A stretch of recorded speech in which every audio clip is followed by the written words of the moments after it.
Hey guys, welcome to Gun Talk with Control Pair Munitions. I'm your host, as always, Jared, owner of Control Pair Munitions.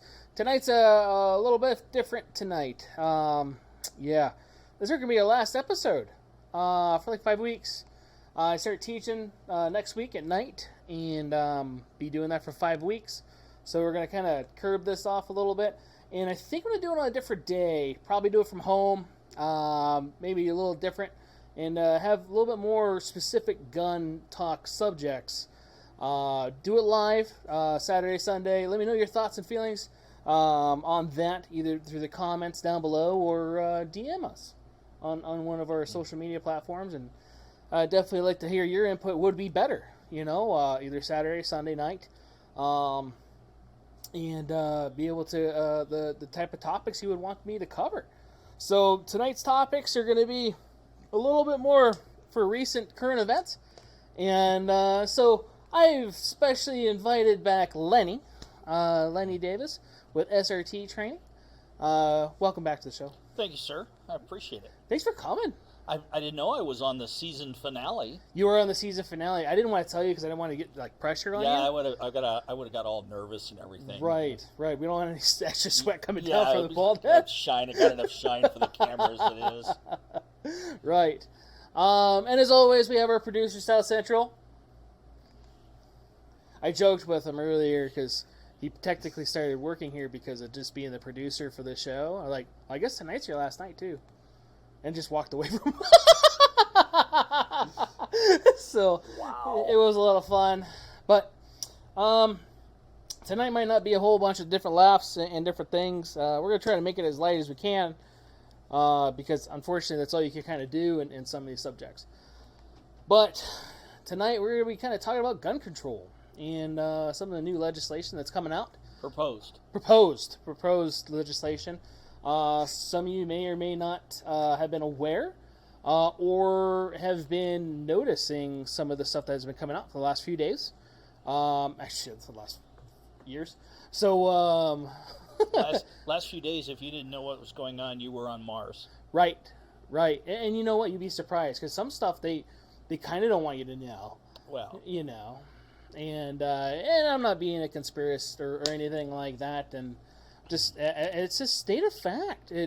It's hard to find information sometimes on specific things. As I was just talking to you right before this, I was trying to find sites to go with us with this type of conversation.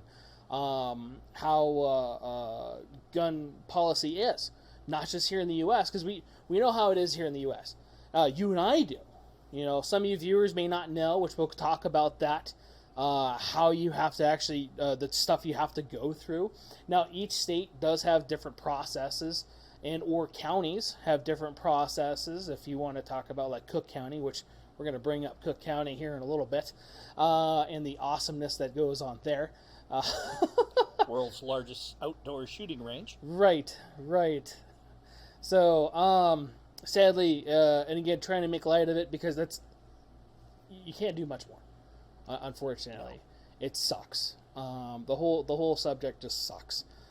So, gun policy. I was trying to Google it, and you guys are welcome to. I probably get kicked off YouTube for that too, for spamming or phishing because I'm suggesting you to do research.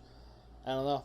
That one of the last episodes are like, yeah, you're phishing or telling people to go to harmful websites. I was? Like the suicide hotline? Okay. That's harmful? I don't know how. But anyway, so... Don't violate those HIPAA laws. Right. You can't do it.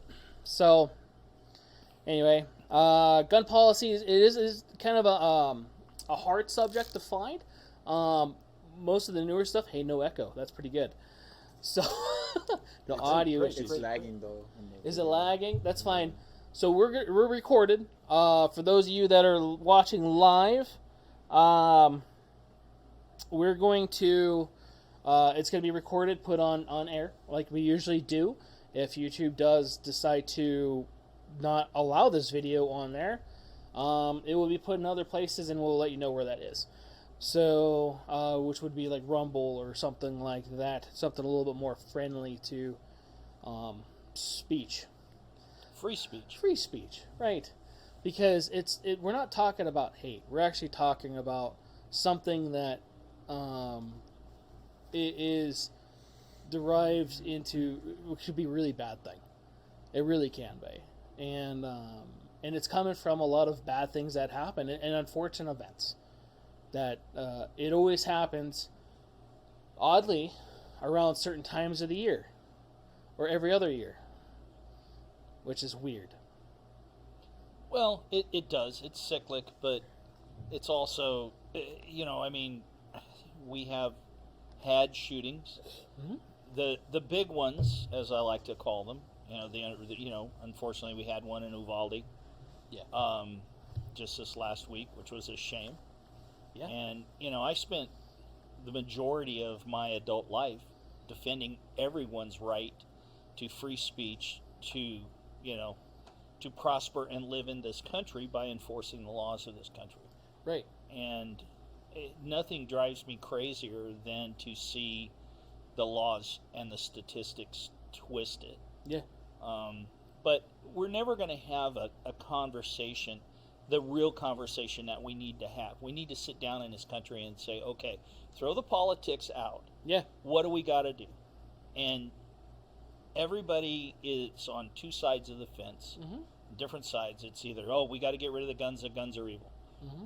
Or, well, the guns are not evil, people are evil. Yeah. And that's kind of been my observation.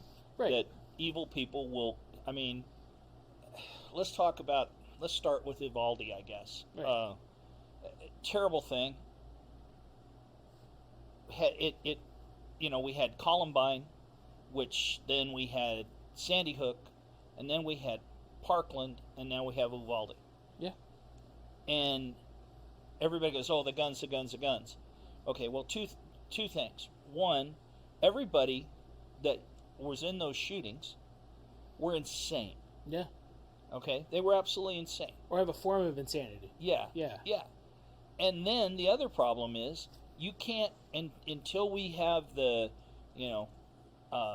Tom Cruise precog, where pre-crime Minority unit. Report? Yeah, where we go. Minority Report. Yeah, Minority Report. Yeah. Till the thought police show up. Right. And we can go, my gosh, Jared's thinking about going and shooting up a school. Right. Let's go jump on him and put him away. Right.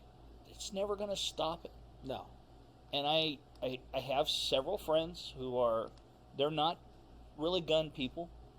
A couple of them are kind of anti-gun, but they also are reasonable people and will sit down and talk about it. And I said it after Sandy Hook, I said it after Parkland, and I said it last week. The way to stop that, and I should say, let me back that up just a second. You're not going to stop it. Yeah. But the way to make it almost never happen is to harden the school. What happened after 9/11? We hardened our airlines. Yeah. Okay? We originally hardened our airlines back in the 60s when people were hijacking airplanes to Havana. Yes. Okay, what did we do? We put armed air marshals on aircraft. Yeah. Okay? We did the precursor of TSA with airport security. Then we found out, after 9/11, 16, dedicated people with box cutters can kill over 3,000 people. So, in multiple attacks. So, what do? We hardened the airport even more. Then we find a guy who breaks, because they broke into the cockpit, we hardened the cockpit. Yeah. We didn't tell people, you got to fly naked, okay, so Right. we make sure you don't have anything on you. We said, okay, we're going to kick up security. Yeah. Why is it so hard for people to realize that all you have to do is harden a school? Single point of entry. Very simple. Single point of entry. Everybody comes in and out. Before everybody goes, what of a fire? All the exit doors are alarmed. They have the push bars on the inside. If they're pushed, they're going to alarm. You see them every day in restaurants and businesses across this country. Yeah. We have to have them here Yes. to where they're unlocked and have to be for an event of a fire. Every business has to have it. But so you've got these, if you train some very well-trained either law enforcement or security that meets a very rigid, stringent, training level, And you can go ahead and do psych evaluations on them prior to that, all pre-hire, just like you would a law enforcement agency. Yeah. But put those guys or those people and give them the equipment and put them at the front of a school. Yeah. Uvalde wouldn't have happened. No. This kid would have got to the front door. They would have seen this guy and they would have neutralized him. Right. Sandy Hook, the same thing. Parkland, the same thing. Columbine, the same bloody thing. Yep. Now, this is the fourth major school shooting, and why have we not hardened our school with probably the most precious resource we have to guard our kids? Right. We have how many hundreds, if not thousands, of people that retire from the military every year that are looking for work, that are looking to come back to civilian life, that's what they know, and that's what they're good at. Let's use it. And we have the same thing with law enforcement officers that retired. I retired at 50 years old, and I retired because I was tired. I was tired of my agency. I was tired of what I saw going on when we became Department of Homeland Security from my former agency, U.S. Customs.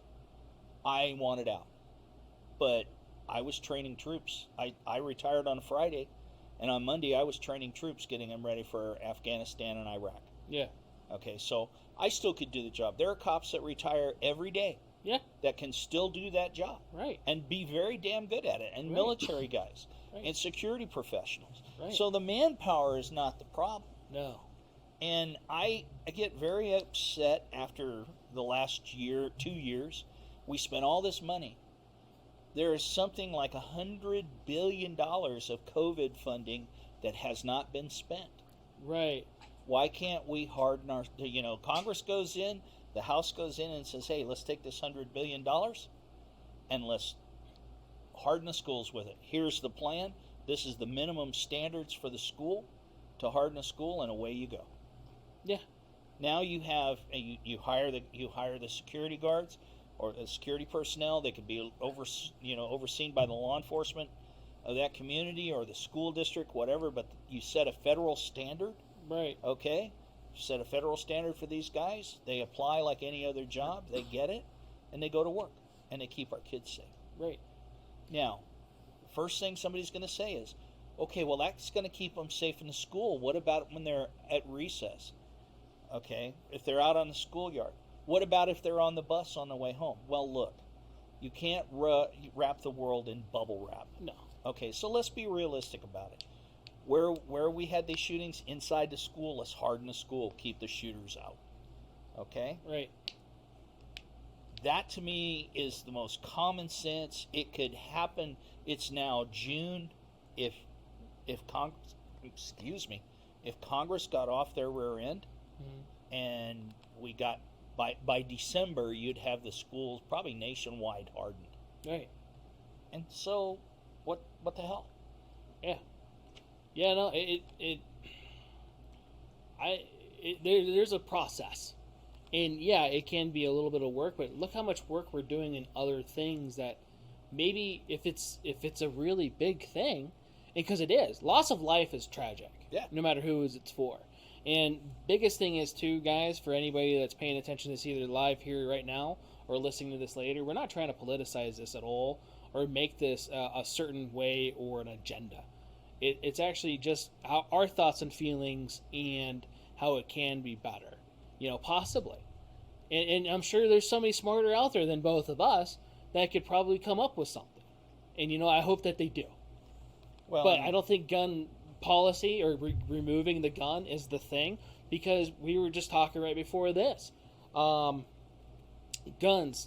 are the only thing that get blamed in the event of something bad happening. Okay? If somebody gets killed in a DUI, you know what? Let's stop making Camaros. Let's stop making Suburbans. Let's stop making F-250s. Or whatever it was that went through and accidentally killed those people. No, we blame the dumb person behind the wheel that went out, got inebriated, got behind that wheel illegally, and then drove into that other person. Well, a perfect case, it happened here just a few months ago. Mm-hmm. Former Raiders player, intoxicated, 130 some miles an hour on a 35 mile an hour street here in Vegas. He rear-ended a young lady, and she and her dog were killed in a fiery crash. Right.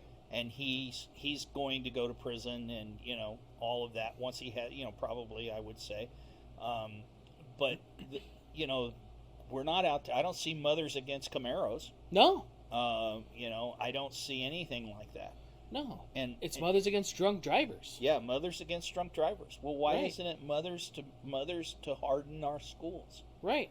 You want to make it, this new law is supposedly, the Congress is coming out to the Protect the Children Act. Right. Okay, well, there's not a damn thing in that Protect the Children Act to harden it. No, it's all gun legislation. It's all anti-gun legislation. Mm-hmm. Which, okay, I know you're going to go, who are you and what did you do with my friend Lenny?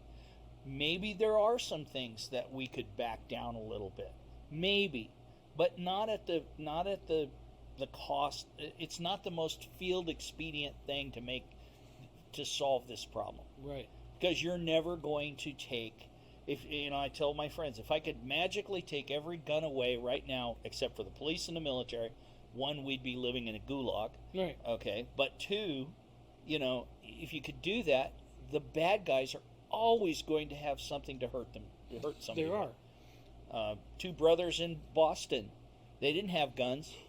They went to cookers. They went to Walmart, bought pressure cookers, and then they went and bought fireworks. Yep. And used it and made improvised explosive screwdrivers or nails, nails, everything. Bearings, They basically made a giant bomb. Yeah. So what's stopping it? Like we were talking earlier, what's stopping a kid from psycho like this kid in Uvalde saying, okay, well, I want to blow up a school. So Right. he goes and makes a whole bunch of pipe bombs and starts throwing them into classrooms. Right. And we're not suggesting to do that or for anybody to do that. It's hypothetical. Yeah. It's if you think if anybody's out there Right. think that I am actually telling you to do that, Right. Report to your local police department and turn yourself in because you need help. right. And I guess I'm going to segue right into it. Yeah. The thing that drives me the craziest part of this thing, since and I can't think of I forgot the name of the decision, but it was in the early 70s. It said you cannot hold a person for more than 72 hours for a psych evaluation. So that changed everything. Yeah. Prior to that, we had about 500,000 beds in this country for mental patients. 500,000. Mm-hmm. We have less than 50,000 now nationwide. So And our nation's grew since then. yeah, just a tad. Just a tad. It's Right. grown a little bit. And look at Las Vegas. Yeah. Since I've moved here 20 years ago. Since you moved here almost 40 years ago. Not that long ago, but Wasn't even 1988's alive. not that. Siri, how many years? No. But it's been a while and it's Yeah, changed. Just yeah. our town has changed. Absolutely. No, it totally has. And I sit here and I go, okay, what happens to those people that, okay, they've got obviously some mental problems. They have contact with law enforcement or whatever. They get picked up. They get taken into the hospital for 72 hours. They usually don't spend more than about 48 hours. They get, they get some medical attention. Right. They're given meds and a referral to a psychiatrist somewhere, and they never go. Yeah. They're back in the street. It's literally, in, out, repeat. Yeah. And the tragic thing when it comes to guns is the HIPAA laws, the privacy laws that Congress passed for people's medical records. They will not allow that 72-hour hold to ever go into anything like NCIC. And for you, those of you who are listening to me and do not know what the NCIC system is National Crime Information Center, and that's the system that is used to run the background when somebody buys a gun. Mm-hmm. So that said, you could have 100 72-hour holds, and it would never show up on because of HIPAA, it will not show up in the background check. So I literally could be incarcerated in a mental hospital, checked into a mental hospital for 72 hours, get out, got my driver's license, got my ID, got my money, and walk into a gun store, and it would not show up that I've been in that. And that is a shame. Yeah. And that's something that needs to be changed. You know what? That was 2 administrations ago that became a law. If anybody's curious and can't remember who that was Obama. But that was underneath that, the HIPAA Violation Act, to where you couldn't figure out what was going on with an individual. And that's the thing, is it's not the gun store. Okay, again, I'm the owner of the gun store. Okay, now we are the hero or CEO at the end of the transaction. If you look or acting, and we can decide even at the end of the proceeding that you're not fit to have this firearm. Okay, but psychotics are different, right?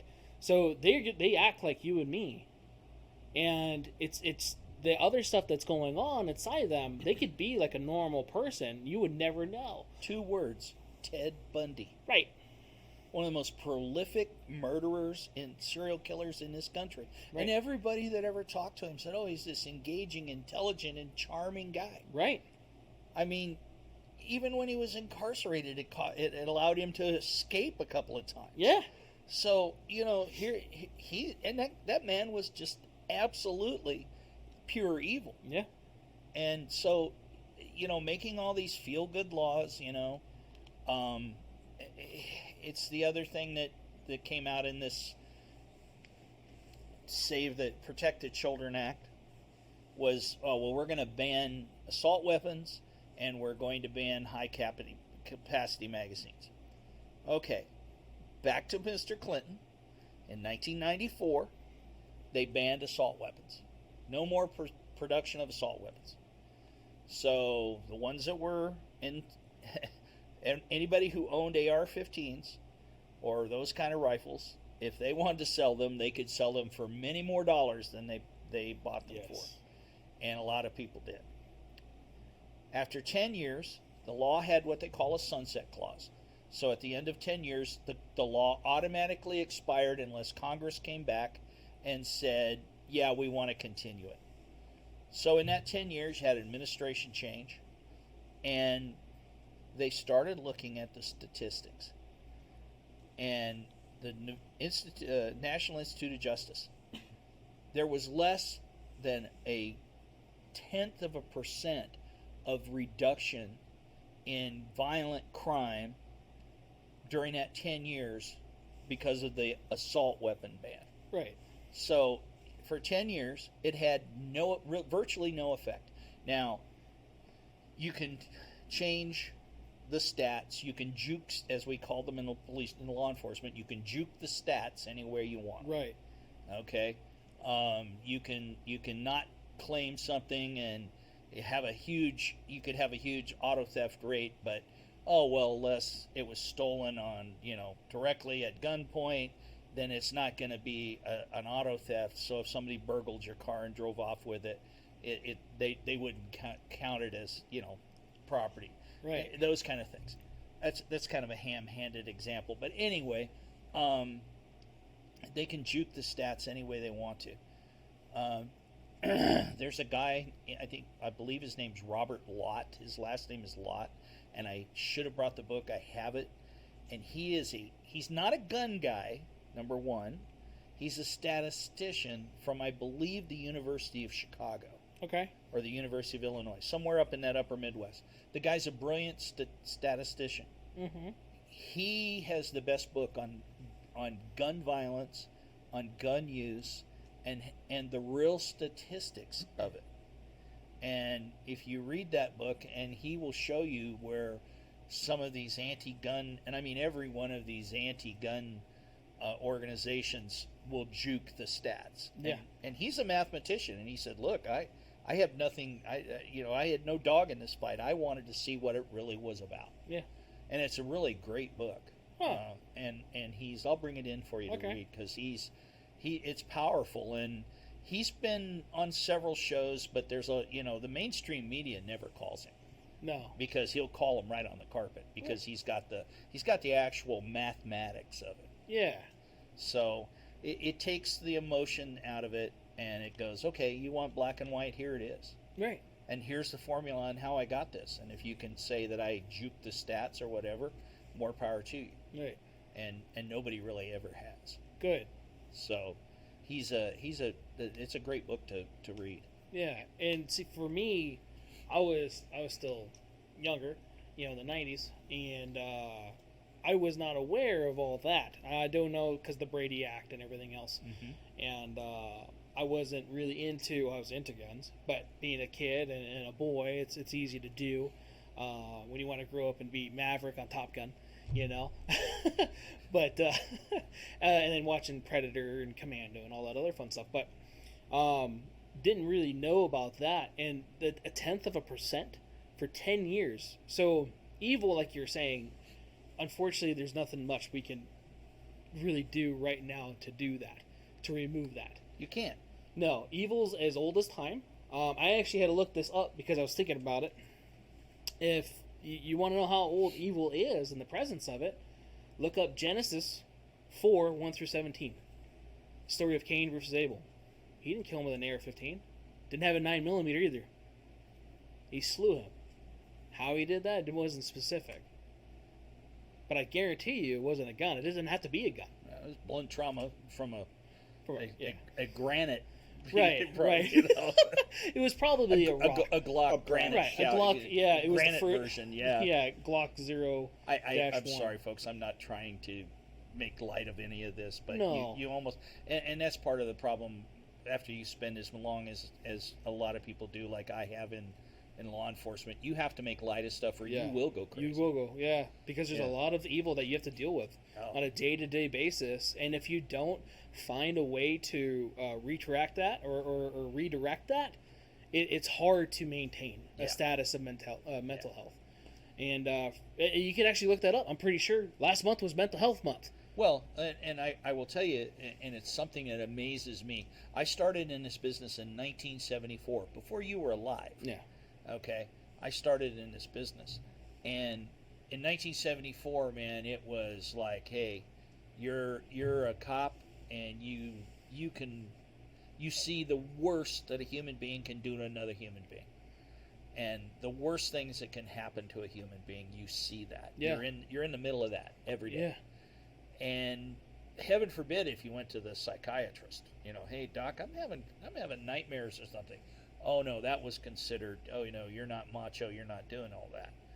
But over the years, people have realized, and I think a lot of it, because of the wars that we've had in the past 20 plus years, the PTSD, and they're starting to realize that police officers, they may not be in Iraq, but they're in Chicago and New York and Los Angeles and San Francisco and Richmond and places like that. Portland and Seattle. Yeah. And you're in Las Vegas, and you're seeing the worst of the worst, and it's causing officers to have PTSD. Yeah. And that's being recognized, which I applaud that. Right. I probably would have loved to have had that, after a couple of times when I was a brand new 19-year-old policeman. Right. I remember hearing that when growing up, being around law enforcement officers, and just even as a dude, you don't ever want to see yourself. We have that ego thing, right? That we never want to be seen as weak.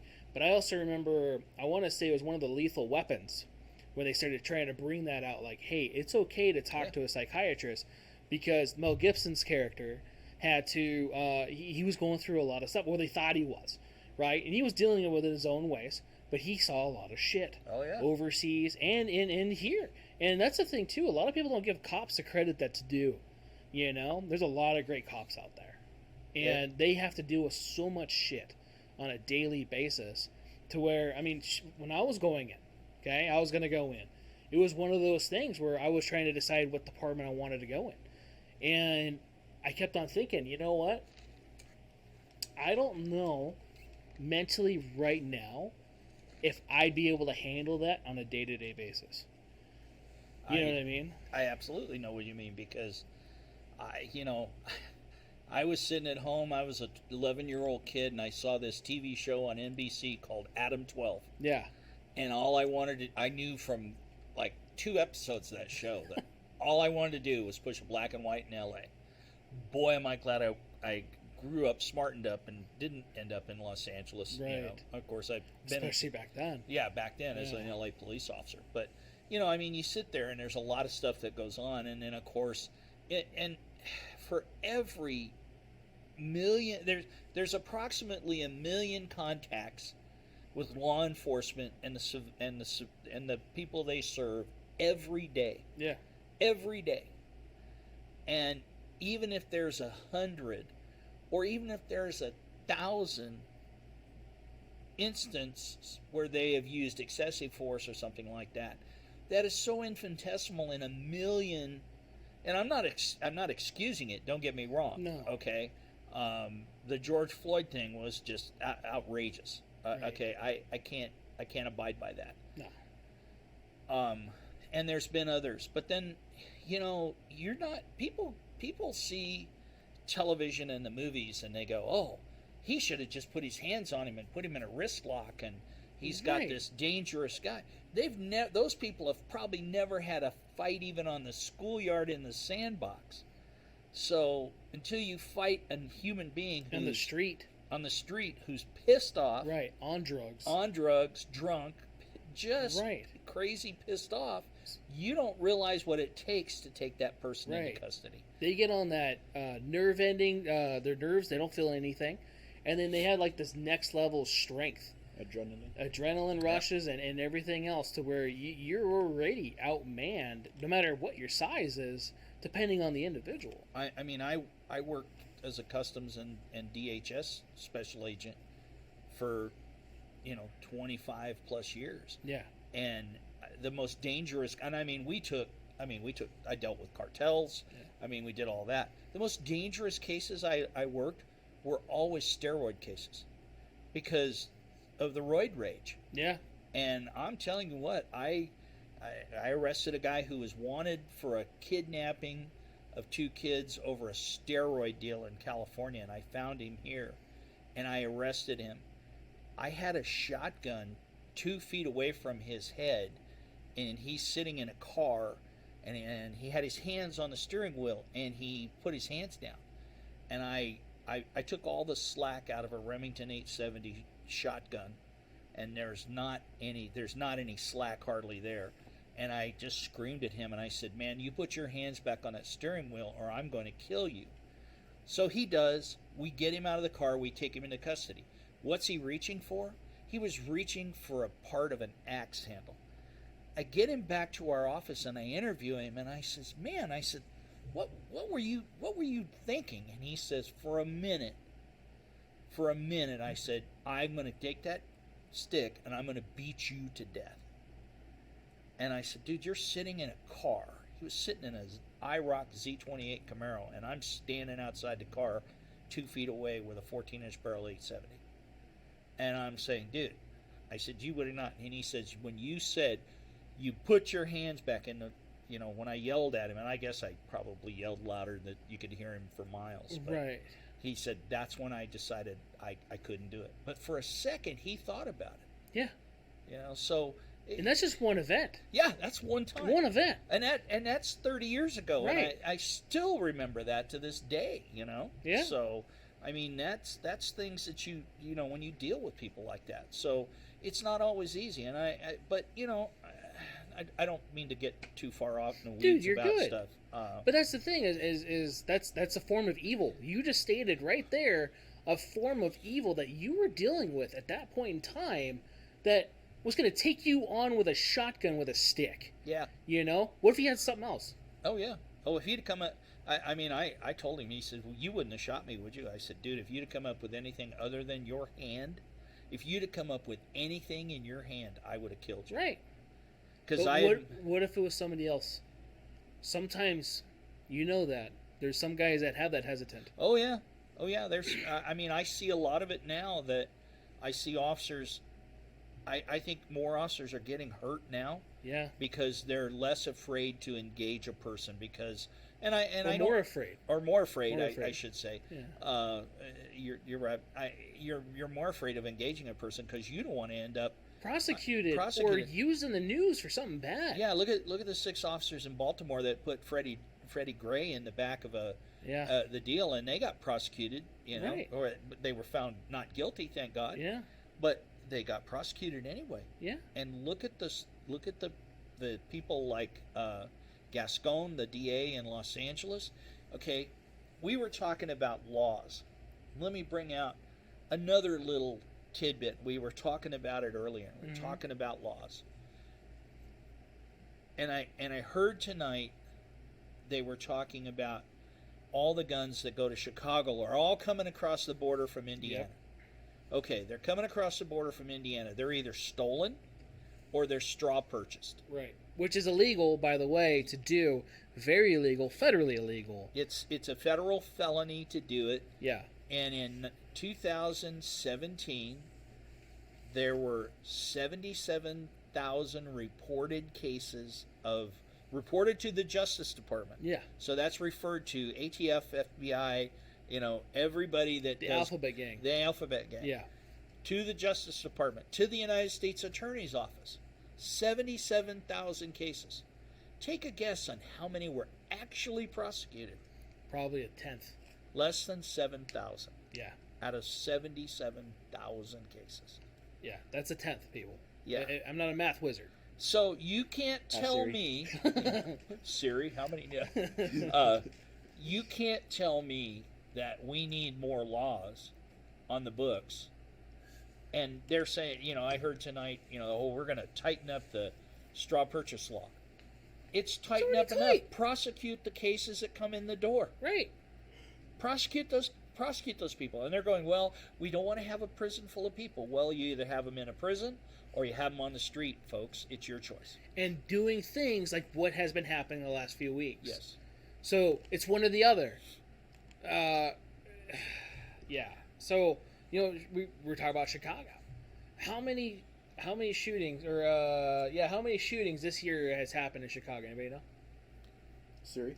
Up to this day. I heard. I looked it up. No, I can't. I heard the number the other day, and I don't know if it was shootings, and I think it's way. It must have been deaths. It was like 280 people have been killed in Chicago since deaths. the first of years. Yeah. I don't know how many 971 shootings. How many? 971. 971? Right. Which are like, it's kind of like on the down low. Or it's a little on the down scale. It's on the down scale?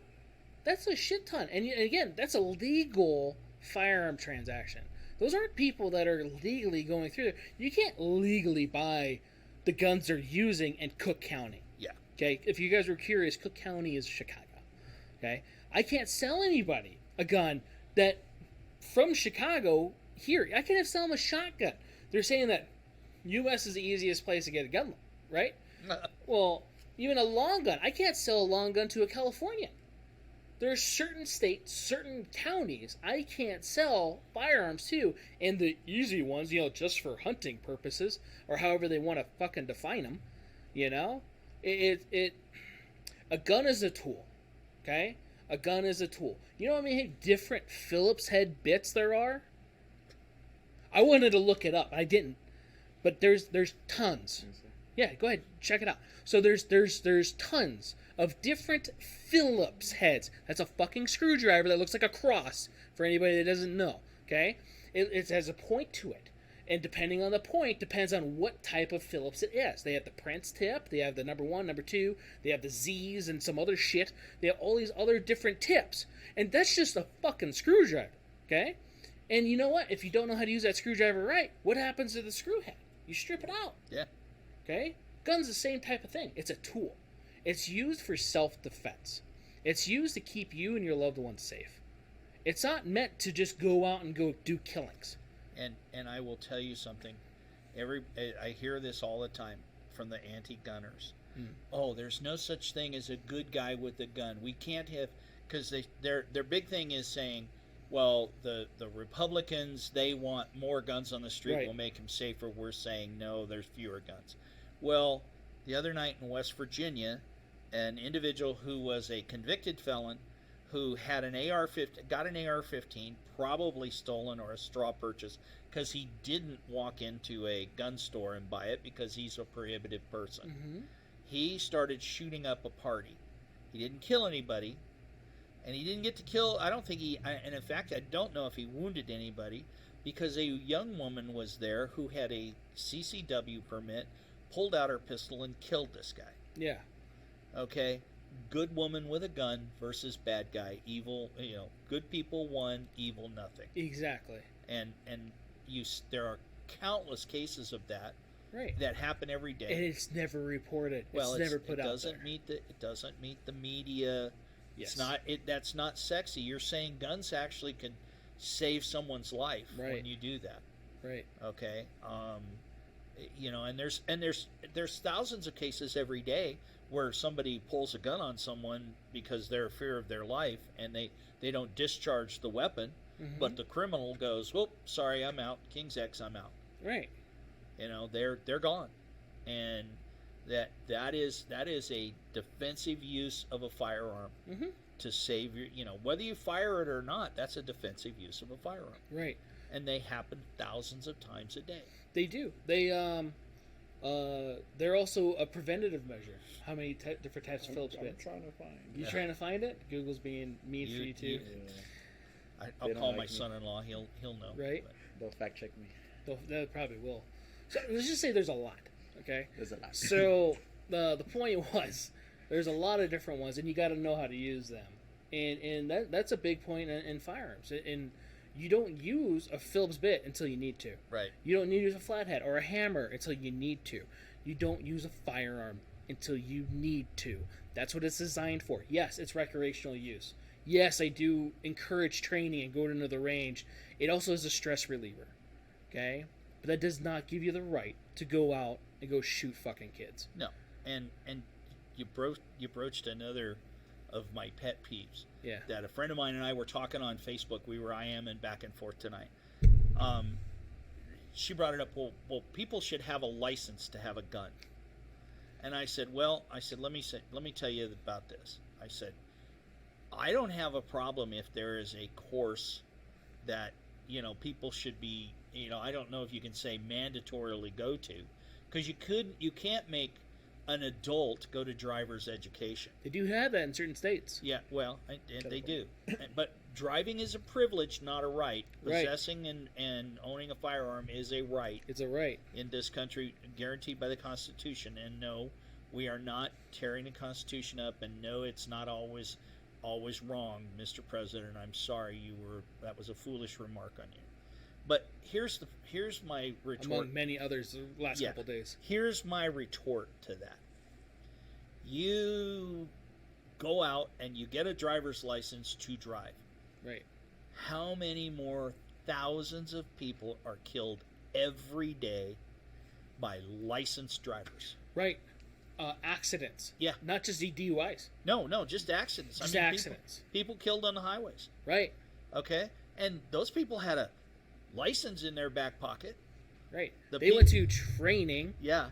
To get took a test. That the Raiders player that 135 miles an hour. I think it was 137 actually, in a 35 mile an hour zone.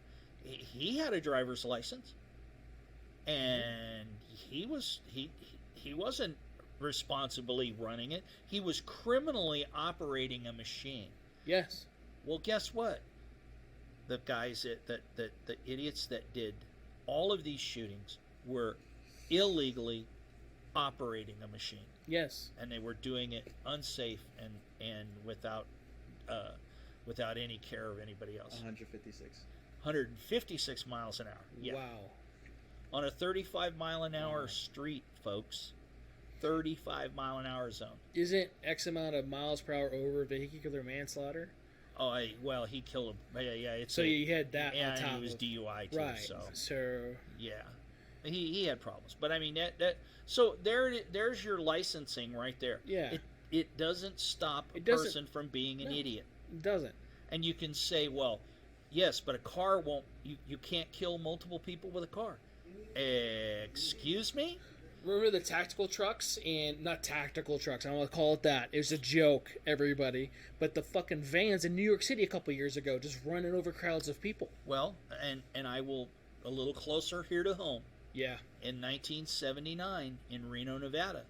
And a good friend of mine was the arresting officer. She pulled this woman, Priscilla Ford, out of a Lincoln Continental, and she decided on I believe it was New Year's Day, to down on South Virginia Street, which is the Strip in Reno, downtown, crowded with party people, and she ran over a whole bunch of people, killed 10 of them. She died on death row here in Nevada, but she killed 10 people with a car. Right. Now, if you get a mass of people anyway, we had a woman here a couple of years ago. Now we have bollards all up and down the Las Vegas Boulevard. Yeah. Why do we have that? Because one crazed woman ran a bunch of people over on the Strip. Mm-hmm. What did we learn from that? Oh, hey, let's harden the sidewalk on the Las Vegas Strip to prevent that. And make catwalks. And we did the catwalks. Yeah. We still get about 100 people a year killed here, pedestrians killed in accidents. Right. About 100 people a year, they're drunk or they just jaywalk. I see people jaywalk. I see people on their phone not paying an iota of what was going on. Right. So the licensing thing to me is, it's not going to work. It doesn't work with drivers, because if you're a safe driver and you're a conscientious driver, you got a driver's license, but you respect the car, you respect what it does, you respect other people, you don't road rage. Okay. Right. I'm not guilty of road raging in time or two, but I've never shot at anybody and I've never cut anybody off. I may have developed verbal slang. I've said some probably words that the FCC would not let you say, and I probably developed arthritis in one finger in my hand. But at the end of the day, and I've had car accidents before. Okay, I've gotten hurt. I've crashed cars, and it's. But have I can't. Okay, I have shot people, but that was in the line of duty. That was work. I haven't Completely shot different. anybody just for fun. No. So, I'm a responsible gun owner, just like I'm a responsible driver. Right. So. Right. So there's your licensing. Okay, I think, the big thing becomes the difference between right and a privilege. Yeah. Because I can remember to this day when I took, and I'm from Northern California, when I got my first driver's license from the state of California, and the big thing in the book was, remember, driving is a privilege, not a right. Mm-hmm. Well, owning a gun, my friends, is a right guaranteed under the Second Amendment of the Constitution. Right. So, and there we are. Yeah, and it will not be infringed. Yeah, and the next thing I saw in this, one of the things that I haven't seen the bill, obviously, because they're still talking about it, but banning assault weapons, we talked about that. Banning high capacity magazines. Well, there really isn't such a thing as a high capacity magazine. It's higher than 10. And they should just say, we want to restrict magazines to only 10 rounds. Okay, that's not going to work. It's not going to stop anything, because there are more guns in the United States than we have people. Right. Okay? And we have, I can tell you there's 100 or 1,000 times more magazines for those guns. Right. So even if you said tomorrow, no more 10 round, nothing more than a 10-round magazine will be allowed, because you can't, we bought those legally, so now you can't say, oh, they're illegal now. Yeah. Okay, you can't do that. That's an ex post facto law, and the Supreme Court's going to say, no, you can't do that. Yeah. Just like California got told about 3 weeks ago that you can't restrict the sale of long guns to people 18 to 21 years old. Right. Which is one of the things that they want to do. And it's already been, and that was in the Ninth Circuit, folks. The most liberal appeals court in this country said, no, restricting the firearms from 18 to 21 is a violation of the Constitution. That was the Ninth Circuit. It never left the Ninth Circuit to go to the Supreme Court. Right. So now you have that. So what are you going to do with these magazines? You've got all of these dreaded 30, 20, 30, 60 round magazines. Okay, what are you going to do with them? You can't make them illegal. Okay. No, because then we fill up the prisons. Yeah, well, yeah, because then you can't have that. What are you going to do? Turn everybody that owns a gun into a felon? Yeah. Okay, we go back to that. Well, let's get rid of all the guns, and if you have guns, then you go to prison, and then now we have a gulag. No. So you're going to have these magazines, just like the assault weapon ban. They said no more sales of 30-round magazines. Okay? Yeah. You couldn't walk into a gun store and buy a 30-round magazine that was made after the day that the law went into effect. Right. And I never had a problem. I was still in law enforcement then, but I know guys who were civilians that didn't have a problem. And, somebody's got magazines for sale, private parties. Right. So you're going to get magazines. Right. The law enforcement agencies have got them. The military's got them. They're going to walk away. They're an expendable item. Right. So they're going to walk away. So you're not going to stop this by saying all that. Again, go back to protecting what we need to protect. Yeah. And when you take all the when you look at the people that are killed and how they're killed every year by the FBI. Last year it was I think it was 2019. The FBI said there were 300 and less, just slightly over 300 deaths caused by long guns. Didn't say assault weapons, long guns. So that's rifles, shotguns. 300. There were 700 people nationwide that had gotten beaten to death with hands and fists. So now what are we going to say? We can't ball up our fist? Oh my God, you're in the assault fist position. Everybody in some sort of martial arts is now a felon. Yeah, now a felon. Yeah. So, they say, I hear this term and it drives me crazy. Common sense gun laws. Okay. If you can come up with a common sense law that actually makes common sense, but when you're relying on the head of your country to be your guide, and he puts out, I still shudder every time I think when he was vice president, oh well, we don't need an AR-15. Go get you an old double-barrel shotgun, and you think somebody's outside your house, open the window and shoot it outside. That's what I tell my wife to do. Mm-hmm.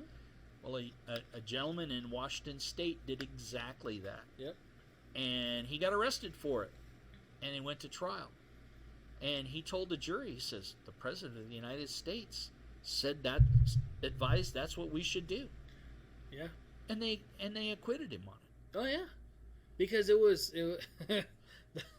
yeah, I'm sure that wasn't the only case, though. Yeah, well, yeah. So that's the sad part. But we all know in the firearms world that if you're responsible for every round that you fire. Yes. And where it goes, so you have to know what's your target and beyond your target, and you're responsible for every round that you lose.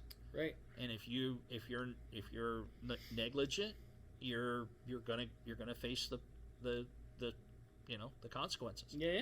And if you're a criminal and you shoot somebody, you should go to prison. Right. End of story. Yeah.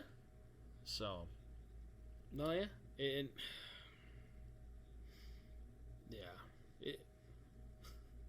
It's a joke. But, I don't know what else. Of course now this and tonight I felt really bad for a guy named Fred. Oh, I can't think. I had his last name. He was on MSNBC tonight.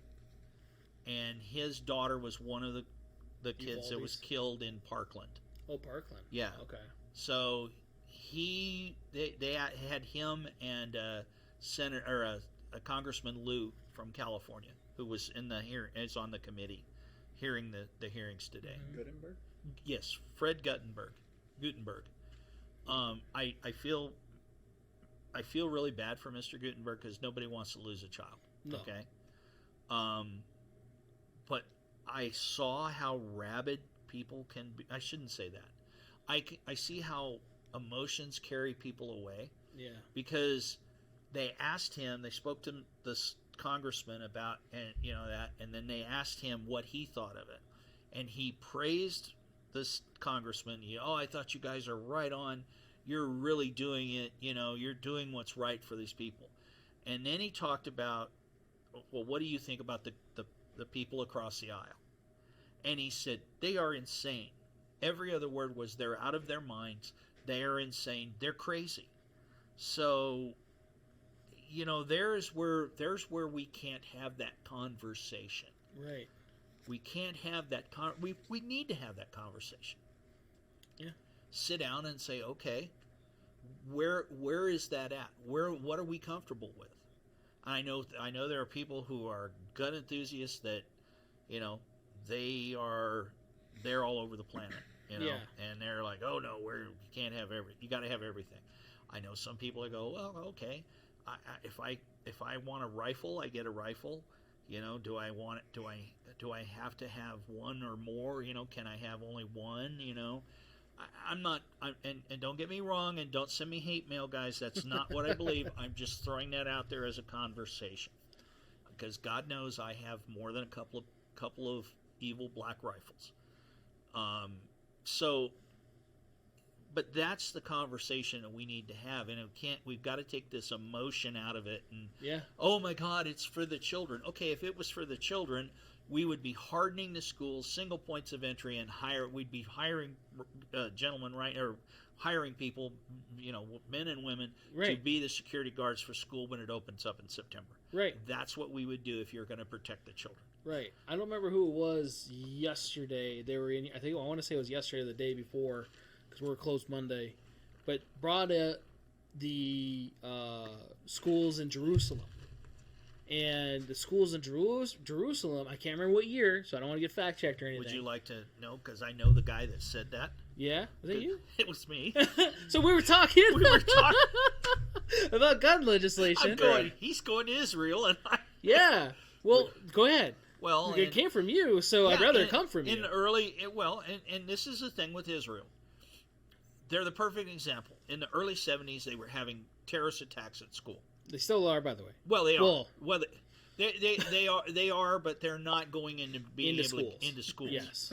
What did they do to stop that? Well, let's see. They hardened the schools. They made them a single point of entry. They put well-trained guards on them. They even have guards that sit like 50 or 100 yards away to watch people that go to the front. Yeah. So they're doing all of this, and how hard is it for us to do that? We don't have to, and I hear from the other side, oh my God, excuse me. Wendy's. Yeah. We hear from the other side, we don't want to make our prisons or our schools a prison. Well, we don't want to make them a morgue either. No. So I can remember going to the airport and walking to the airplane and not have to go through security. Okay, I was young then, but I still remember that. I remember that. No, the Wright brothers were not the pilots. Okay, but you can't do that now. No. And because we hardened it, because, well, gee, guess what? They used airplanes to kill 3,000 people in 2001. So why can't we harden the schools? Okay? No, that's not going to stop things like what happened in Tulsa yesterday. Right. Another unfortunate event. Yeah. That was by a person that it was not mentally fit. No. And probably on drugs, painkillers, because he'd only had surgery on the 19th of May. Right. So he was probably under, I don't know about Oklahoma law, but here in Nevada, if he was under the influence of painkillers, he was violating the law anyway. Right. So you're violating the law. Right. Well, why did people violate the law? What, the law's there. Well, you're not going to make laws to stop people who want to commit crimes. No. And you just had, I guess today, I can't remember where it was. I just saw it before I came over here. There was a funeral today. And there were like 6 people shot at this funeral. Well, it was a gang funeral. Okay? That happens so often in Los Angeles that people, right, Yeah. But they're because of coming on to South Central. South Central knows. Sadly.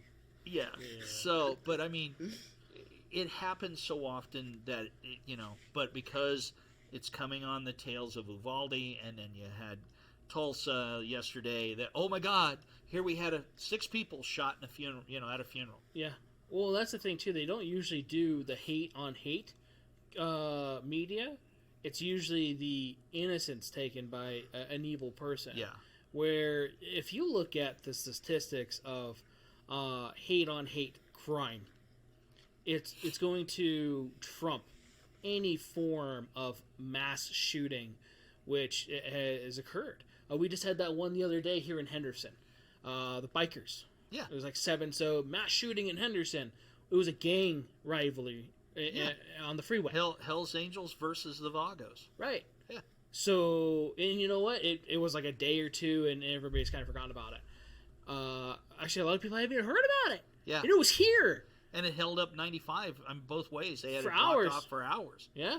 And let me tell you, as somebody who in my former life worked undercover with bikers, I know that is can be a very, very dangerous world. In those outlaw biker clubs. Right. Okay, they're criminals. You know. Okay. They're criminal. Not criminal organizations per se, but there are people who will. The Hells Angels in Canada years ago, they coined a phrase: 3 men can keep a secret when 2 are dead. Yeah. And that's the way it is. So that's criminal. That's evil criminal activity. Yeah. You're not good. There's no law. There's a law in every state in the union, plus the federal law against what? Homicide, against murder. Okay? Right.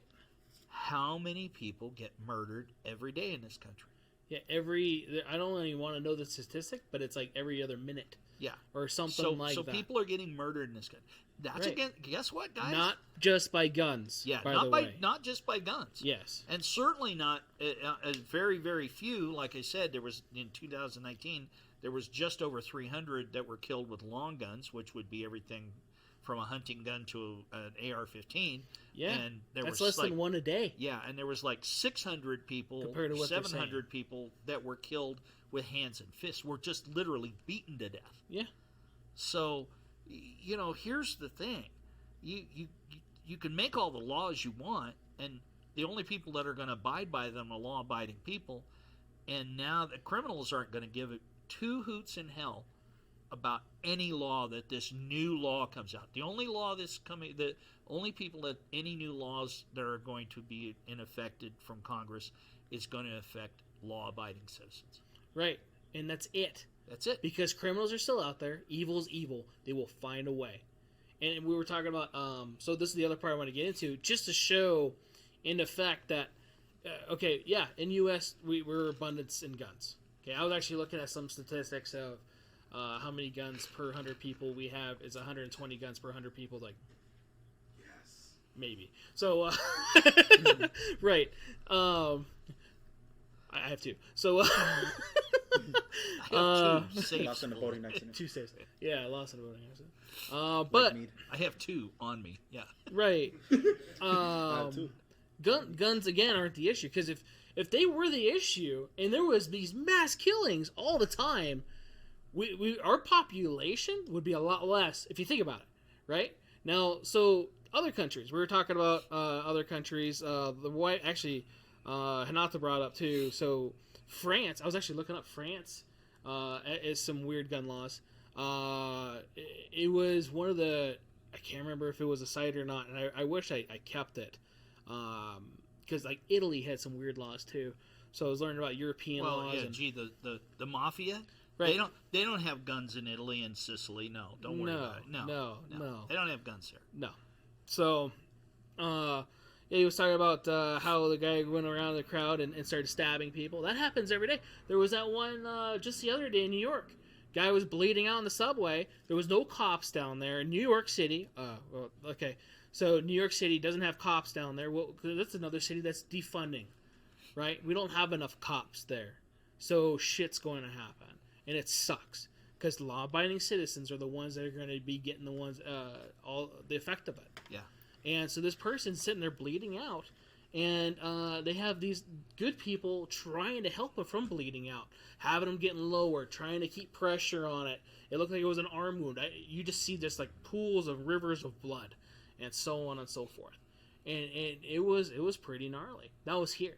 That was in New York. Not just other countries. Well, New York is the home of Bernie Getz. Yeah. Back in for those of you that have been around as long as I have, there was a guy named Bernard Getz who had an illegal firearm because he was trying to protect himself. He got accosted by I believe 4 or 5 young men on the subway, and they pulled a screwdriver on him, and he was in fear of his life, and he shot. I don't think he killed anybody, but he wounded all of them. Yeah. So for somebody who didn't really carry a gun and practice with it because he couldn't have it, he did pretty well. And of course, they prosecuted him in New York under the law, and of course, he went to jail. Yeah. For defending his life. A law, he will again in the technicality of the law, he was not inside the law. He was outside the law because he was not legal to have a handgun there. Right. But if that happened here, or if it happened in Wyoming or any place that has a concealed carry permit, or constitutional carry, then those kind of places, those things don't happen. I can remember in the early 80s when Florida was the first state to make it really easy to get a CCW. All you had to have was a clean record, and you could get your CCW in a matter of days. And they had hundreds of people that were elderly, because there's a large, people go to Florida from the Northeast to retire in the sun. And there was a lot of people that were elderly folks, and they were going to ATMs and getting robbed. Mm-hmm. Well, they said, hey, we got to have something to protect ourselves with. So Florida changed the law and made it very easy for them to get a CCW. It's amazing how fast the armed robberies at ATMs dropped off. Right. All it took was a couple of victims going, no, and pulling a gun or shooting a couple of guys, and the word gets around that, oh, gee, we are not going to, pick on those people. Right. So those are events where the good guy with the gun stops an event. Yes. And it's like that too, where the gun law thing, all these people that are trying to push for it, they're going to still have security. They're going to still have some form of weaponry because they know there's evil out there. And the only way really to stop evil is to try to mash it. Well, and unfortunately, we need to have tools to do that because evil is ruthless. And I have a really hard time. I have a really hard time with people who have U.S. Capitol Police as their bodyguards, making laws that says you cannot have a gun because they're dangerous, but I can have guys and gals armed with multiple shot mega handguns, submachine guns, rifles, right? You name it, they've got it, and they're going to be my bodyguards. Yeah. I have a real hard time with that. Yeah. Joe Biden's never going to be, and his family are never going to be without a Secret Service detail for the rest of his life. Right. And the rest of his wife's life. Right. Unless they say, oh, I don't want it. Yeah. Which that's not going to happen. No. So these people that make these laws are not really living in reality, and that's No. And that's my other kind of point when we have that if we could ever have that conversation. Let's have that conversation about reality. Mm-hmm. What is it like in your world in the street? Okay? If you're not aware and you think you can just go along and then you don't need a gun, that's fine. Mm-hmm. But there are some people who are aware of their surroundings and aware of the crime and all of that. Yeah. Just like you and me. Yeah. And there's a lot of people. I have that conversation with some people like, well, if it's ever too dangerous for you to have to carry a gun, you shouldn't have to go there. Like, have you been anywhere in Las Vegas? So I should just stay in my home? East side. Yeah, dude. Most of the places where I have to go, they're not the most best places. It doesn't matter where it is. Evil's everywhere, and it's where you least expect it. So that argument to me is kind of just whatever. But bringing up the streets thing, I want to see some of these lawmakers not just sit in the streets here. I want them to go to gun legislated countries to where you're not supposed to have guns. But wait, isn't that a bad guy with a gun? Isn't it? Why does that guy have an AK? Why does that guy have this? Why does that guy have that? So the wife just put out about guns being illegal down in Brazil. Now, like the last year or two, I think they were trying to pass a legislation to make it more legal, but it's hard. It's hard, and you have to go through a lot of stuff. And let me guess, all those gangs in the favelas, yeah, that have all got machine guns and everything else, I'm sure they went to the police department and got them and registered them. Yeah, and went through the legal application process. And here's the thing that people forget, and it's and they don't make that. It doesn't seem like legislators make the jump. Okay. Right. Look at it's either all or nothing. Yeah, well, and they don't see that they consider this thing called terrorism. Oh, yeah. That's terrorism. That's evil. That's Al Qaeda and all of that. Okay, those people. No, remember Al Qaeda is our friends now. Well, I don't. Or no, Taliban. Taliban. Taliban's our friends. Taliban. Yeah, that's right. Sorry, yeah, I might get fact checked. Sorry about that. Yeah. All right. Anyway, they're like cousins. They make this. They make this really stupid comparison. Yeah. Okay. Charlie Hebdo, the magazine in France, in Paris. Okay. What happened? Two criminals, terrorists. They came in, shot the offices up. In a country, they shot them up with AK-47s in a country where it's illegal to have guns. Right. Okay. Then there was a shooting at the at a concert there where they had that big shooting in Paris. So there's the two that I can think of right offhand. There's been terrorist attacks all over Europe with guns. Yeah. Okay, in Holland. England included, where you can't buy kitchen knives without fucking registering them. Yeah, well, it's pretty strict. I remember reading the law. You can't actually buy new kitchen knives, I think, unless you have to prove that you need them. I don't know. Knife attacks. I don't know. Knife attacks are so bad in the UK. Yeah. You can't hardly go anywhere where there isn't an ad for "Learn to stop the bleed." Right. Okay. So, I mean, that's crazy. One of the places I was talking about, when we were talking earlier, the Philippines. Okay. The Philippines. Homie! Yeah. The Philippines. It's damn hard to get. Very few people can actually own guns there. There's cottage industry all over that place, though, that they make guns. Right. Okay. Pretty good. But illegal. Am I right? It only shoots once. It's out of bamboo. Yeah. Well, it actually is a little better than that. But anyway, the bottom line is, in 2015, the Philippine National Police, their Special Action Force, were down in Mindanao, and they were trying to get two of the most wanted terrorists that they had down there. There was 392 total officers went into there. 44 of them were killed. Yeah. Okay, and one to go get two people. By the way, to go get two people. 44 people were killed. Yeah, trained individuals. 44 highly trained individuals. Yeah. These weren't beat cops. No. Okay, these are their special action force. These guys are about as close as you're going to get to a real commando, and not be in the army, if you will. Yeah. I've been to their training facilities. I've trained some of these guys for the State Department. I knew 4 of the guys that got killed. They had been in my classes that I had trained before. That always gets you right in the gut. Yeah. Another place that I go to that I love, Tunisia. Okay,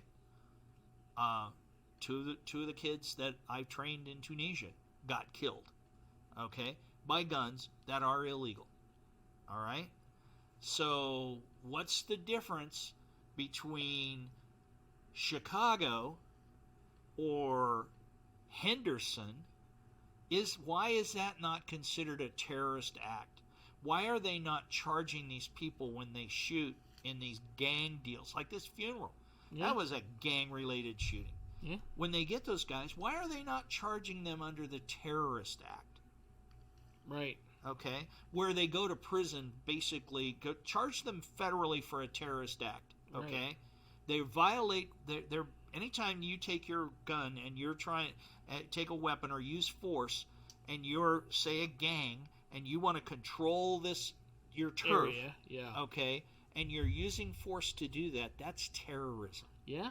Okay, You're enforcing terrorism. You're enforcing terrorism. So why are we not charging those people federally under terrorist laws? Right. Okay, you couldn't get it. You couldn't get it right now in the county of Los Angeles with George Gascon, the district attorney, who won't charge death penalty murder. He will not charge murder. He will not. In California, you must steal over $1,000. You must go in and shoplift over $1,000 of items, or you don't get prosecuted. Okay, if we don't do something about that, and just say, oh well, hey, it's only $1,000. Could you lose it? In your business here, could you lose $1,000 a day in inventory? No. Hell no. No. I don't know any business that could lose $1,000 a day in inventory. No. I guess everybody in California's business, because it's allowed. Although, especially with the videos have just been getting outrageous over the last couple of years. And nobody does anything. People going in there with trash bags, suitcases, filling them up. They're just watching. Please, stop. And the security people, they're doing it. Well, and I don't blame those guys because those are unarmed. Most of them are unarmed. Right. Okay. And you're by yourself, Yeah. And you gotta, you might have pepper spray. Right. And there's some guy in there. You And if don't know you if he's touch them, got a then you gun or get what. prosecuted. Yeah. Oh, civilly. Exactly. Yeah. You don't do it by the letter of the law. Right. And you know nobody's going to prosecute unless it's over $1,000 worth of merchandise. Right. The criminals know that, so they'll take 900 and go, oh, I didn't steal 1,000. Yeah. It's you can't okay. and if the cops show up, they're going to go, how much is it? $700. Oh well, we can't take him to jail. Right. We'll trespass him out of here. Here's your stuff back, if you get it back. And most of the time, some of that stuff you can't No. because it's items that I don't want a homeless Right. guy to have. Yeah. You're going to throw it Or away. damage or whatever. Yeah, so you're going to lose it. Yeah. Where did we lose? Where did we lose our common sense about controlling crime? No. I don't, and I sit here and go, I sit here and I go, I worked for a border agency for over 25 years. Yeah. Okay, I've been to the border. I know how bad the border is. I've done undercover with those people across the fence. The real people who run Mexico, the cartels. Yeah. Okay. The Colombians. Those people are very, very evil people. Yeah. We don't have a clue because we don't wake up every morning and 8 or 10 headless bodies stacked like Hanging cordwood or whatever, yeah. or hanging from a bridge. Yeah. I'm telling you what, if you want to see a hue and cry here in this country, if the cartels ever really they're here. There's no doubt about it. But Right. if they got to the level where we weren't enforcing stuff and enforcing the law and let them Go run amok rampant. like they do in Mexico, Yeah. it's over with, man. Right. Game Right. over. I showed my students Sicario. Because some of them had One or two. one. Mostly because The border scene. well, the border scene for one, and then two, most of two's also in Spanish. So there's a lot more Spanish, and we didn't have a lot of fluent people in there, me included. So No sabo. yeah, I need subtitles. So Huevo. For real. but You know what? The thing was, we were just talking, and it was right around the time of something around the border. And a lot of my kids, they don't know. They don't know a lot of that stuff. Like, look, this is Hollywood actually transcribing it pretty fucking close. To where you see those naked bodies that are just hanging there, the headless people, the just rampant gunfire all across Juarez. That is literally going on. That's about as perfect and real a description, right, of Juarez or Tijuana, any of those places. Right. Cancun, with the last recent months, have been getting attacked by terrorists or gang violence. And it's a touristy protected area. Yeah, well, they used to tell you don't go, more than 3 or 4 blocks away from the resort area. Now they're telling you don't leave the resort. Yeah. So, that's... And this was at the resort beaches, though, where people were coming up on the shore shooting people. Yeah. And I mean, I last time I went to, a few months before I went to Tunisia the last time, I taught some of the guys here in the States, and then I went over there to teach some more classes. And, they'd had the Bardo Museum, they had a couple of terrorists walk in there and start shooting people up. Again, AK-47s, gee, where'd they get those? Okay. And then they had a single guy down in a beach resort, and he started walking up the beach shooting people. Right. So, again, with an AK-47, okay, it's illegal to have it, but it didn't stop it. The law doesn't stop it. And it's going to still happen. And again, the law-abiding citizen is going to be the common Joe, the common person on the street today, the person that's not in the shit, that's dealing with bad stuff, is going to be affected. And all you're going to do is just let loose the opposite of what was deemed as the Wild West. Yeah. The Wild West was controlling evil. There was always the Wild West was not near as wild as people think. No, it wasn't. Because you know why? Because everybody had a gun. Everybody had a gun. And it's amazing in reality, not the TV and the movies, but in reality, how really courteous the Wild West was. Yeah. Yeah, sure. There were people that got in gunfights, people that shot each other and got drunk and all of that kind of stuff. But you didn't go around and shoot people, for no reason. For no reason. No, and if you did, you got prosecuted. And I'm telling you what, you got a long drop with a short rope. Right. And it usually didn't take 20 years to do that. It took about 20 minutes. Right.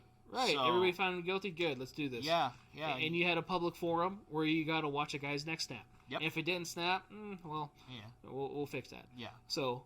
But I mean, you have. Yes, there were people that were evil then. Yeah. Okay. But everybody had a gun. Right. Okay. It was not a thing to carry a gun. Right. Now I'll date myself even more. From 1971 to 1973, I went to high school in San Andreas, California. Okay? Every fall when we went to school and you drove to school, there were deer rifles. There were more deer rifles there than you could shake a stick at on the school campus, in the trucks, because you hunted sometimes on your way to school and you hunted on your way home from school. We never had anybody shoot a gun at anybody. No. If you had a fight with somebody, if you got a beef with somebody, you guys usually went down at the far end of the school parking lot, you duked it out, right, and it was over with. Done. But you didn't pull guns, you didn't shoot people. No. It wasn't even a thought. It was no. Oh, hell no. No. I was taught to respect firearms. Right. From very, very young age. And, you didn't, there's just this whole thing that people, it seems like we've lost a grip on things the last few years. No, we have. We really have. And not just a few years. It's been for a while. Well. It's just tragic. I'm trying to be the optimist and give. The optimist? Yeah. The eternal optimist and go, people are all not necessarily bad. No, and that's true, though. Yeah. Not everybody's bad, because if you say everybody's bad, then... Jonas, but, I mean... Well... You know. But you in South Central, but Huh? huh? No, I mean people are not inherently bad. No. I mean, and you were talking about, well, gee, if guns really were the problem, we'd have this. There'd be people stacked like cordwood. Yeah. How many times have you been to a huge gun show? Right. There's guns everywhere. Right. There's not a body count in the parking lot. No. Not a body count at No. at the jerky table or whatever. I Right. mean, Nowadays it's incense and everything yeah, else. well, yeah. Bro. But it's if you were going to have like this weekend, there's a gun show Yep. here in town. There'll be people going, oh, I'm not going there because they killed 40 people there last time they had one. Right. No. Right. And all those guns did it. Yeah, and of Yeah. course all those guns, the gun show loophole. Right. Okay, well, there is no, folks, for you guys that are not educated about it. That's a term the media and some anti-gun congressmen came up with. They call it the gun show loophole. You sell a gun at a show, you've got to have a background check. Right. If you sell a gun and you can do a private sale. Now you can't in Nevada anymore, but in some states you can still do a private sale in the parking lot that goes without a background check. Well, again, they're talking about, we got to have a national background check for all firearm sales. Very similar to what we do here. Right. I guarantee you right now, somewhere in this city, someone is buying a gun from another guy, one bad guy selling another bad guy a gun, and they're violating the law. Is it going to stop that bad guy from getting his hands on a gun? Absolutely not. No. And it doesn't have to be here. It's everywhere. Oh, it's everywhere. It's everywhere. Not even just in this country. It's everywhere. Every country that has ever had a way to have a firearm cross our borders, because, borders are safe, right? Oh, yeah. It's a line on a map, so if I cross it, it's bad. We're not going to cross over there because we know it's bad. No, fuck that. They're not. No, they're going to get there. They're going to put the shit there, and they're going to use it in a bad way, sadly. Yeah. And that's the thing, is if you want it to stop, get more people, trained individuals, good people, with the same tools those bad people have, and it'll stop. And you know what? We already have that. No, we don't. No, we don't. Look at our law enforcement agencies that have been dipped down, federal agencies that have been losing people. I can't remember where I was hearing that, but the military, they're trying to ramp up, or enrollments or enlistment rates have plummeted since the last year or two. Recruitments for law enforcement agencies have changed just so they could get more people. It used to be really hard to get on some agencies. The city of Seattle announced this week that they are no longer going to investigate sex crimes against adults, because they have taken the detectives who were doing rape investigations and they've put them in uniform, because they are nearly 200 police officers down from there, because nobody wants to work in Seattle. No. And Portland is getting to be the same way. Portland Right. Police Bureau. I saw pictures of Portland the other day. Oh. It looked like a third world country and then some. It was horrible. Well, the federal building is still just basically a shell. I don't doubt that. Yeah. No, you can't go downtown. My youngest daughter was working a few years ago, was working for a bank, and they offered her a manager's position, and it was the bank that was about downtown, about 2 blocks from Pioneer Square, where they started all the Antifa riots started. And they go, and of course, because it was a big international bank, oh my God, it's the man, and we've got to destroy that. We're going to destroy that bank. And she didn't want to go down there at 3 o'clock in the morning and wait for a security guard and wait for somebody to come and board the bank up. Right. So she quit the bank. Yeah. So I don't blame her. I don't blame her either. I was very happy that she Right. made that informed decision about not That's doing a it. very good decision. And let me tell you, that young lady is a forensic technician for the state of Oregon's medical examiner's office. She gets to see people in their absolute worst. She still carries a gun. She still believes in having guns, and that there's nothing that's going to that comes across her table, desk, that's going to prevent otherwise. Yeah, and and I know guys who have seen, I've got some friends of mine that are homicide detectives, robbery homicide detectives in LA, robbery homicide detectives here, and my hat's off to them. That's one of the crimes I've never had to work. Right. I never was in a position to work, and I'm glad. Yeah. Because I really, but they're the ones that speak for the dead. Yeah. And that's a tough, and they see people all the time. But guess what? They all still carry guns. Right.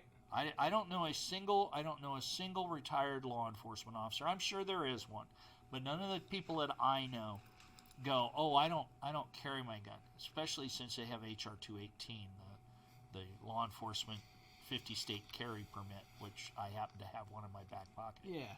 So I don't know a law enforcement officer, any of the ones that I know, I don't believe there's a one that doesn't still carry a firearm. Right. I carry one everywhere I go. Yeah. Especially in here, because I end up buying guns from you. Well, yeah. But yeah, so preventative measures. Guns are also used for that. Open carry is also a preventative measure. That's another reason why many gun stores, many businesses will have some form of armed guard or agency or employees equipped with said such thing, because it's a deterrent. Case in point, 3 years ago, because this is our 4-year anniversary, right? I know, right? I was starting my night class at CSN, and some individual that was casing the place for, say, 6 days kept on coming in, myself included, and several other people were open carrying. And never did anything. But he kept on coming in. We have people that come in and ask questions daily. And you can't, this guy is dressed like this, looks like this, whatever, because you're human. We're not going to treat you like that, and you shouldn't be treated differently anyway, because that's just fucking ignorance. But at the same time, we just think it's a normal guy. And he seemed that way. That guy actually ran off with 2 revolvers. My wife, who was helping him, was not carrying. The person that was carrying in the store was concealed carrying. It just looked like he wasn't. Adam. To where they had to chase him down, got him, and we retrieved those revolvers back. But that deterrent, okay, the gun being the deterrent, and it doesn't even have to be loaded, it's a deterrent. Because they're like, okay, that's a big fucking gun, I don't want to get shot today. Nobody wants to get shot, period. Right?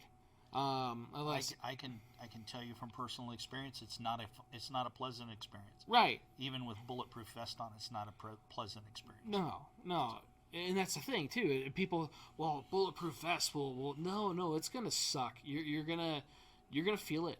You're gonna get punched in your wherever it is, and it's going to hurt you. It is better than the alternative. Yeah. But it is not fun. No. And you're talking about the deterrent. Right. Great movie, which I use sometimes when I teach security classes. Okay. Security guards. The Town with Ben Affleck. Yep. I wanted to go Affleck. Yeah. With Ben.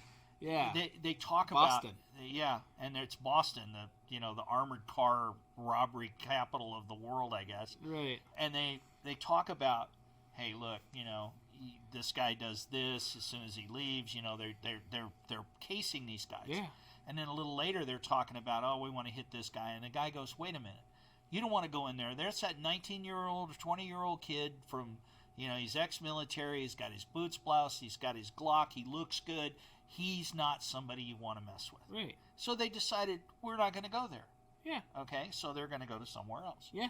So and I'm not one of these people that just says, that puts up a sign that says I've got guns, stay away. I put up a big sign that says my next door neighbors are anti-gunners, and I know they don't have weapons, so just, I don't Funnel do that. them over there. Yeah, I saw that joke one time. Right. But it is a deterrent, and exactly the same thing. We kind of circle back to the schools. Okay, if the school's you only got one way to go into that school. Right. So if I'm which was odd, by the way. Yeah. So you're going to go into that. Well, now why is it odd? Well, because one fire code, one way in. No, because remember, all the other exits are locked. They cannot be opened from the outside without a key. Yeah.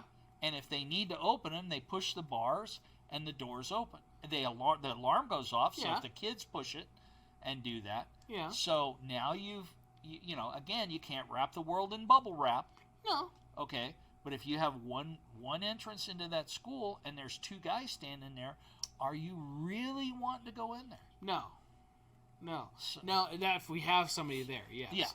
Yeah. No, I was talking as far as the other way of what happened after. And again, there's more information coming out, and there's going to be stuff that we'll probably never know. Well, I think actually we will. At some point, we're going to know exactly what happened. Yeah. And they got... And I teach, as you know, I teach active shooter to law enforcement, and I teach it at the State Department. Yeah. Ever since Columbine, pre-Columbine, it was okay. There's a situation here. Let's get the SWAT team here. Okay, this is a situation, guys. Squeeze up and let's go. That's why those guys were allowed to run around in Columbine. Okay. Since then, it's been active shooter is like get you and the first 2 or 3 guys that show up, you grab your stuff and you go in. Okay, you go to where the shooter is, you go directly to him. You don't stop to help wounded people, which is really tough. Yeah, it's really tough for guys to step over a person bleeding body. Who's going help me, and to step over that person. Right. Because more people are going to die if you don't. Yeah. So, and I understand. I don't know. Again, I don't like to throw rocks at. I wasn't there. Right. We talked about this. It's really easy to quarterback, couch sit, look at it, go, "Oh, we could have did all this." You weren't there. You weren't given those directives, and that's just this thing. Yeah. It sucks. Everything that happened there sucks. And everybody forgets one thing. Yeah. One of the things they've done since Sandy Hook in a lot of school districts, and I think even Uvalde Elementary had it, when the door is closed, when the door gets closed in a classroom, it's controlled from the inside, and it's very, very hard to breach. So, but I still don't understand, and one of the things that we teach is, I don't care what command says. You three guys just showed up. You hear shots. You go, all right, guys, let's go. Right. Okay. You go to the shooter and you neutralize him. Right. Okay. I don't care if Chief says, wait till I get there, or this or that or whatever. The command process at that point is taken out of it. Right. You're the command process. Yeah. The guys who are on the ground. I don't know why they got bogged down. Right. And that was the thing, one of the things I heard after, and again, I don't know 100% because of new information, and again, I wasn't there, but my understanding now, and what I've heard, was that since there was no shots being heard, it wasn't deterred as a active shooter, it was a barricaded situation, which gets treated differently. So... Yes and no, because... Right. It's an active. Once it's an active shooter, it's an active shooter. Thank you, because then you could actually barricade yourself. Yeah, and you're giving this guy time to a lot more time. You need. I don't. Okay, if they got bogged down at the door, my thing was single-story school. I know there were some SUV cop cars there and some truck cop cars. Why didn't somebody pull into the schoolyard, and pull right up to the windows? Break the window out and shoot this guy. Right. Okay. Put 3 or 4 guys in the back of a pickup truck, back up to it, break the window, and shoot this guy. Right. Okay. Or get kids out if that's the case, or make entry in that way. Right. Okay. Those are questions I have, and again, I'm not bad mouthing these guys because I wasn't there. Right. But the protocol as it stands right now, and I guarantee you, active shooter is going to change in the next year. Yeah. It's going to be again. There's going to be some new protocols in this thing.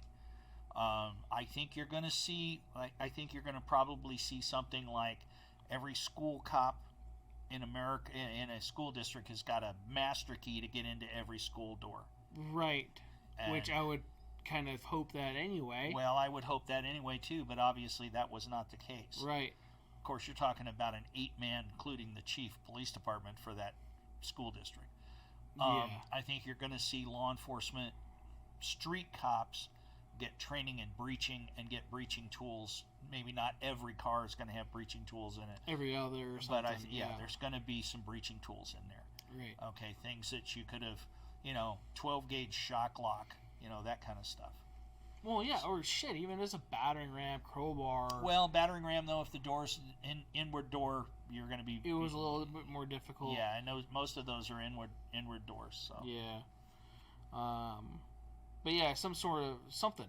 Yeah. We don't need the entry blast C4 water. Well, I mean, that's stuff that it's great. I was a crisis entry blaster. I can do that, and it's fun to do that. Right. But it's very technical, and you wouldn't do it with kids and all of that. No. But, here's the bottom line. Okay, there's 3 things that you got to have for a successful crisis entry, whether it's a search warrant, a hostage rescue, or active shooter: speed, surprise, and violence of action. Okay, nobody likes to say violence of action. Violence of action means in an active shooter, you go to the shooter and you shoot him. I brought that up earlier. The way to take out evil is to be more evil than the other guy. You have to bring yourself up. You have to bring that in, and they use the term neutralize. Right. That's the way we teach it. And it is. And you're neutralizing the guy. Right. You're neutralizing him, hoping with a shot in the brain pan. Right. Okay. But you're neutralizing that guy with gunfire. You're stopping the threat. Right. If you drop him and he's dead, he's wounded, okay, you take him into custody. You don't murder him. But you don't sit there and not shoot this guy. Right. So, it's going to suck for him one way or another. Yeah. And there's always going to be accidents, and there's always going to be problems. I mean, you had LAPD that went into what was called an active shooter, and the officer shot at the guy and missed, and it went through the wall and killed a little girl with a 5.56 rifle. I guarantee you that cop feels terrible even if he's back to work. I mean, that was That's a thought you live with for the rest of your life. Oh, absolutely. No matter if you're working or not, the job. I've pressed a trigger on a human being before, and it's not a you're not Dirty Harry going, okay, I'll have a hot dog now. Right. It's a lot of stuff that goes through your mind. Yeah. So you don't, it's not an easy thing. You have to process it. Yeah. If you're a normal human being, it's against us biologically to murder. Yeah. It's engraved in us to go to not do that. And for you to do that, and now again, you're doing that to protect other people, right? Because that line of work, you're not going out to just insinuate that or do that for fun. I'm not going to shoot people just to shoot them. No, you doing that to protect lives. And I thank God I made a lot of arrests in my time, and I didn't have to press a trigger on 99.9% of those people. There's a lot of cops that don't, and oddly here we have a lot that we have to, and it's not because we're trigger happy. We have a lot of evil people. It's called Sin City, people. Yeah. And a lot of people don't. It's just a great fun place to come and spend money. I have a friend of mine who's former Metro motor officer. Mm-hmm. I remember this happened years ago. He was down on the strip for New Year's Eve. Some guy stole his motorcycle helmet off his helmet off of his cop helmet off his motorcycle. Who does that? People will do. I tell people all the time. People will do shit here that they would not ever think about anywhere doing else. Back in Peoria. No. Okay. They'll they pee on the sidewalk. They beat people up. They what goes on in Vegas stays in Vegas. Yeah, whatever goes on in Vegas usually ends up with a criminal record for you. But right. At the end of the day, and it's not on the news either. Yeah. And the news takes. Let me tell you, the news keeps a lid on things. Yes. Especially here. I was here in 1991 when there a certain, I call them the games, started in LA, and they started here. I went to LA. I was there for 3 days. I came back here. I was going out with Metro Intelligence, where I got asked to ride with them, ride shotgun at night while they were videotaping people shooting at cops. That went on for 3 weeks. 3 weeks. Never hit the national news because they didn't want the casinos and the public relations. They did not want that getting out to stop the tourists from coming here. Yeah. 3 weeks there was cops out there battling this stuff. Yeah. You know, people that were still shooting at cops. So there's stuff here that happens daily that people have no idea. And that's not even the the alien population that gets away from Area 51 and comes here and does clones us and does weird shit, ritualistic killings and anal probes and stuff. But oh wait a minute, that's never mind. Yeah. But no, I mean we get look at New Year's Eve. There's a 300,000+ person party in about 6 blocks. Yeah. Everybody is drunk, high. They climb poles. They get electrocuted. They do stuff they would never do in Peoria. Right. Because they think it's okay here. I loved being a federal agent here because guys would come here to do deals and make meetings, and they go, "Oh, there's no feds there. There's certainly no customs agents there because, oh, heaven forbid, we're not close to the border." Right. It was amazing because they go, "Oh, the cops will never find us." Yeah, and they all think like that too. Yeah. Oh yeah. I could get away with that. Yeah. Yeah.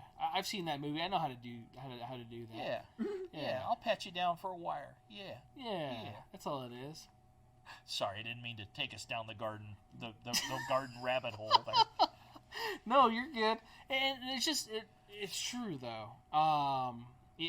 Evil's everywhere. And again, our cops, my hat's off to our law enforcement here. The kind of shit that they have to do.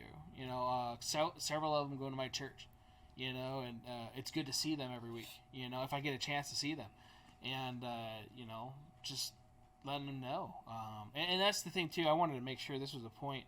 If there's any of you guys that want to actually just talk about any of the stuff we're talking about tonight, and you don't feel safe talking about it to anybody, this could be your gun safe space, okay? And I'm trying not to make that funny, but that's the thing is you come in here, we hang out, we talk all the time. Not just you.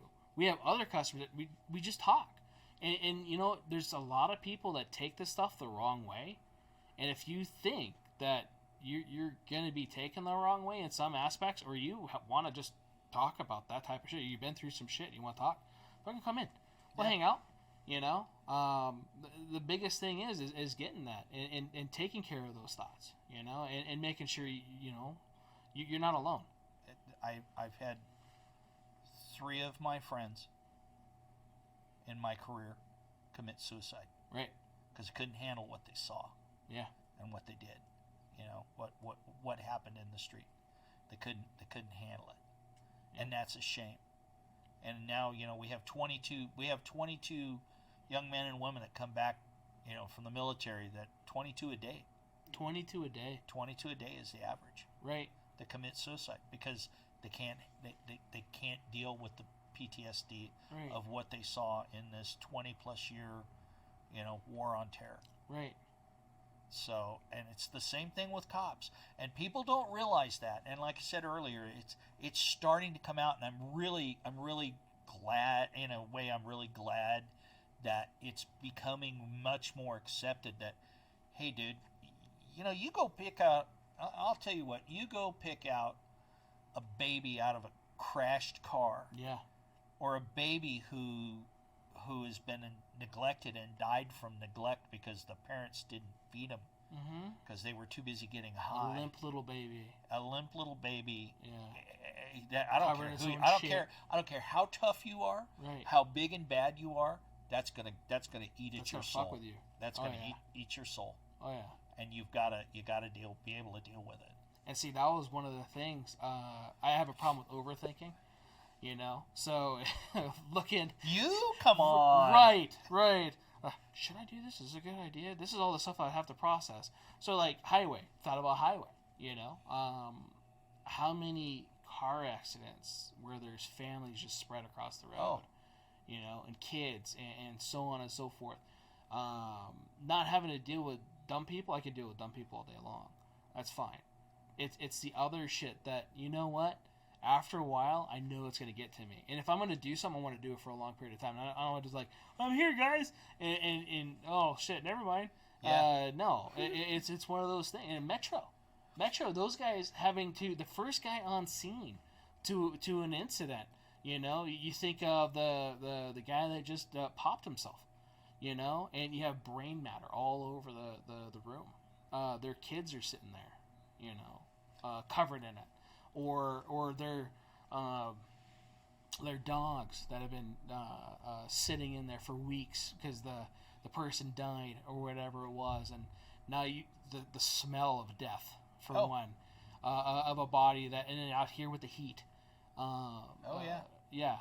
I will tell you that, you know, there was a very good friend of mine that he ended up he's retired from Metro.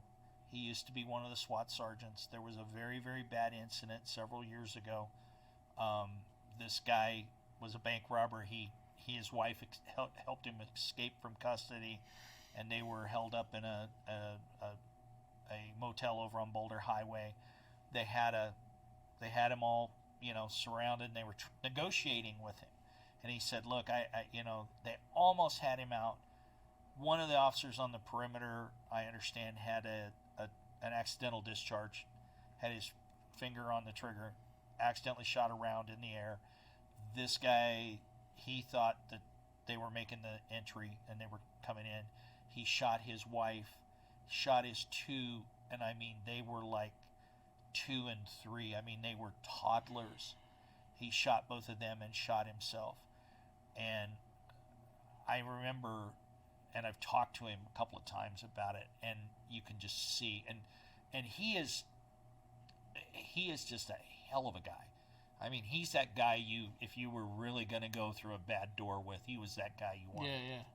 And one of the little girls was still alive, and he brought her out to the ambulance, and she died. I think she died en route to the hospital or shortly after getting there, and he never forgot that. And I mean, it just shook him to the core, man. Yeah. And I mean, cops see that every day. Every day. Every day they see something. And you know, you were talking about, you know, wrecks on the highway. Where I grew up in Northern California, in a little town, there was we had a resident CHP officer, California Highway Patrol officer. Well, his son and I were best friends when we were growing up. Well, his dad got the Highway Patrolman Monthly magazine. Well, the Highway Patrolman Monthly magazine was kind of like red asphalt on the papers. You know, it was like it was that, who can have the most gruesome wreck of the month? Oh my God! And there was like pages of this, and you know, when you see like, I will never forget it. You know, here I am, like 14 years old, and you know, we're looking, you know, every month, you know, hey, Dad's magazine hits. Oh, let's look at this, you know. Yeah. And here's this guy's face and his head stuck between a set of dualies on a 18-wheeler, gotten run over, and of course decapitated him, and his face is sticking out. And I mean, those are the guys that go and pick that up every day. Yeah. Every day those guys do that. Yeah. You know, and you have to create the perimeter. You have to sit there and wait. You gotta process everything, all the paperwork afterwards. And it's not just that. That's part of the job. But you're actually having to relive it repeatedly. And then afterwards, especially nowadays, the crisis stuff afterwards. Oh, yeah. The trauma, they have trauma guys. They have chaplains that come in and try to make sense of it all. It'd be nice. It'd be really nice. It'd never happen, at least not and I hope it doesn't really happen, but it'd be nice. And you got off the shift, if you saw something like that, you could go, oh, excuse me, I'm going to hit the erase button. Okay, I'm good. Right. But that You never don't do happens. it. That's burned in that memory bank, and it'll be there forever. It will, and it's unfortunate. And again, I think they get a bad rap for that. Oh yeah. And yeah. Well, I tell people there's always going to be police officers who are going to step over the line, and they don't necessarily mean that they're being a brutal son of a bitch. Yeah. But we've all had bad days where we've snapped at people and everything else. Well, these guys go to work, they have a bad day, and somebody gets in their face and somebody gets a little extra tune-up, and it's not right, but it still bothers them. Yeah. So those are things that, you got to look at. No, yeah. Yeah. And so my other thing with gun policy, and they're talking about... Yeah, we sort of went we down. went out. But one of the things that they want to bring out is the only people that have firearms is law enforcement. And a lot of... We don't have it. I'm sorry. We don't have the manpower. We don't have the ability. There's so many cases, especially recently, where you're your first responder. You're your own first responder. Own first responder. And I can't emphasize that enough. And I don't give a fuck if we get taken off of YouTube because of this. But you're the only person at that time that's responsible for your life, those around you, especially say your loved ones. Because you're probably going to be with them at the time, and you never know when it's going to happen. It's not planned. It's not. When I go out and do trainings and they do like time shoots or like go at the buzzer or whatever it is, I try to make sure I'm as distracted as possible. And the reason being is it's not going to be this perfect, I'm just shooting paper, because it's not. Oh, holy hell. Yeah. Exactly.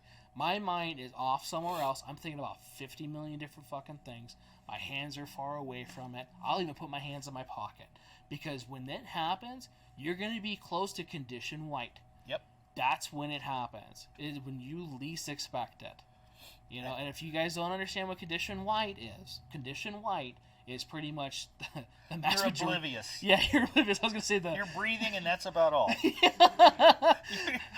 You don't know who you are. You didn't. You're Right. You're that person that's walking across the street, talking on the telephone or doing a text and not looking at the traffic. Right, and that's the vast majority of our population nowadays. Oh yeah, you got your head stuck in this. Right, and you know what? I am guilty of it from time to time. I really am. Social media stuff that I have to keep up with, text messages, phone calls, emails, constantly. This little fucking thing runs your life, and it sucks. Well, you were talking a second ago about being your own first responder. Yeah. And I'm gonna throw out two little facts, and Yeah. then you can tell me to shut up and go home. Okay. two things. I've always lived by this, and it's when seconds count, the police are minutes away. Right. And I translate that when I teach active shooter, because when I tell police officers, I say, okay, if you're on this side of your beat and on the complete polar opposite of your beat, there's an active shooter call. Yeah. Running code 3 in normal traffic, how long will it take you to get there? It's usually 7 to 10 minutes. Then you break it down, and I think it's changed, but they break it down, and they're very conservative, that every 15 seconds it's a possibility in an active shooter, Loss of life. Yeah. a loss of life. Yeah. So four people a minute get killed, and you're 7 to 10 minutes away. Times 7. That's a lot of people. Right. And that's the thing that people don't understand is that It's 28. I thought you were looking for a calculator. Oh. I know how to do math. I thought you were gonna ask Siri. Oh, Bruh. yeah. Siri, what is no? What's 4 times 7? But that's the thing that people don't realize. And a lot of times cops, when we first started teaching active shooter cops, that was like the shocking thing. Yeah. You know, and it's real life. It's real life. And Yeah. I said, you know, you're rolling code, and you know what it's like to roll code through traffic, and people won't get out of your way, No. and they don't see you. You mean you're supposed to pull over to the side? Yeah, you're supposed to pull a right and stop. Yeah. Oh, yeah, Where do I whatever. go? Except for me, anyway. Yeah. You know, it takes forever to get there, and then you got to get out. And you know, if you have a rifle or a shotgun, you got to grab that. Then you got to get a couple of guys there, and then you got to go in. That's a lot of time, and minutes are Minutes hours. matter. Yeah, minutes. Yeah. Seconds matter sometimes. Yeah. And that's why I think there's going to be a massive change in how we deal with active shooters Right. after this investigation of Uvalde is done. And you know, it sucks that 19 kids and 2 teachers got killed. Yeah.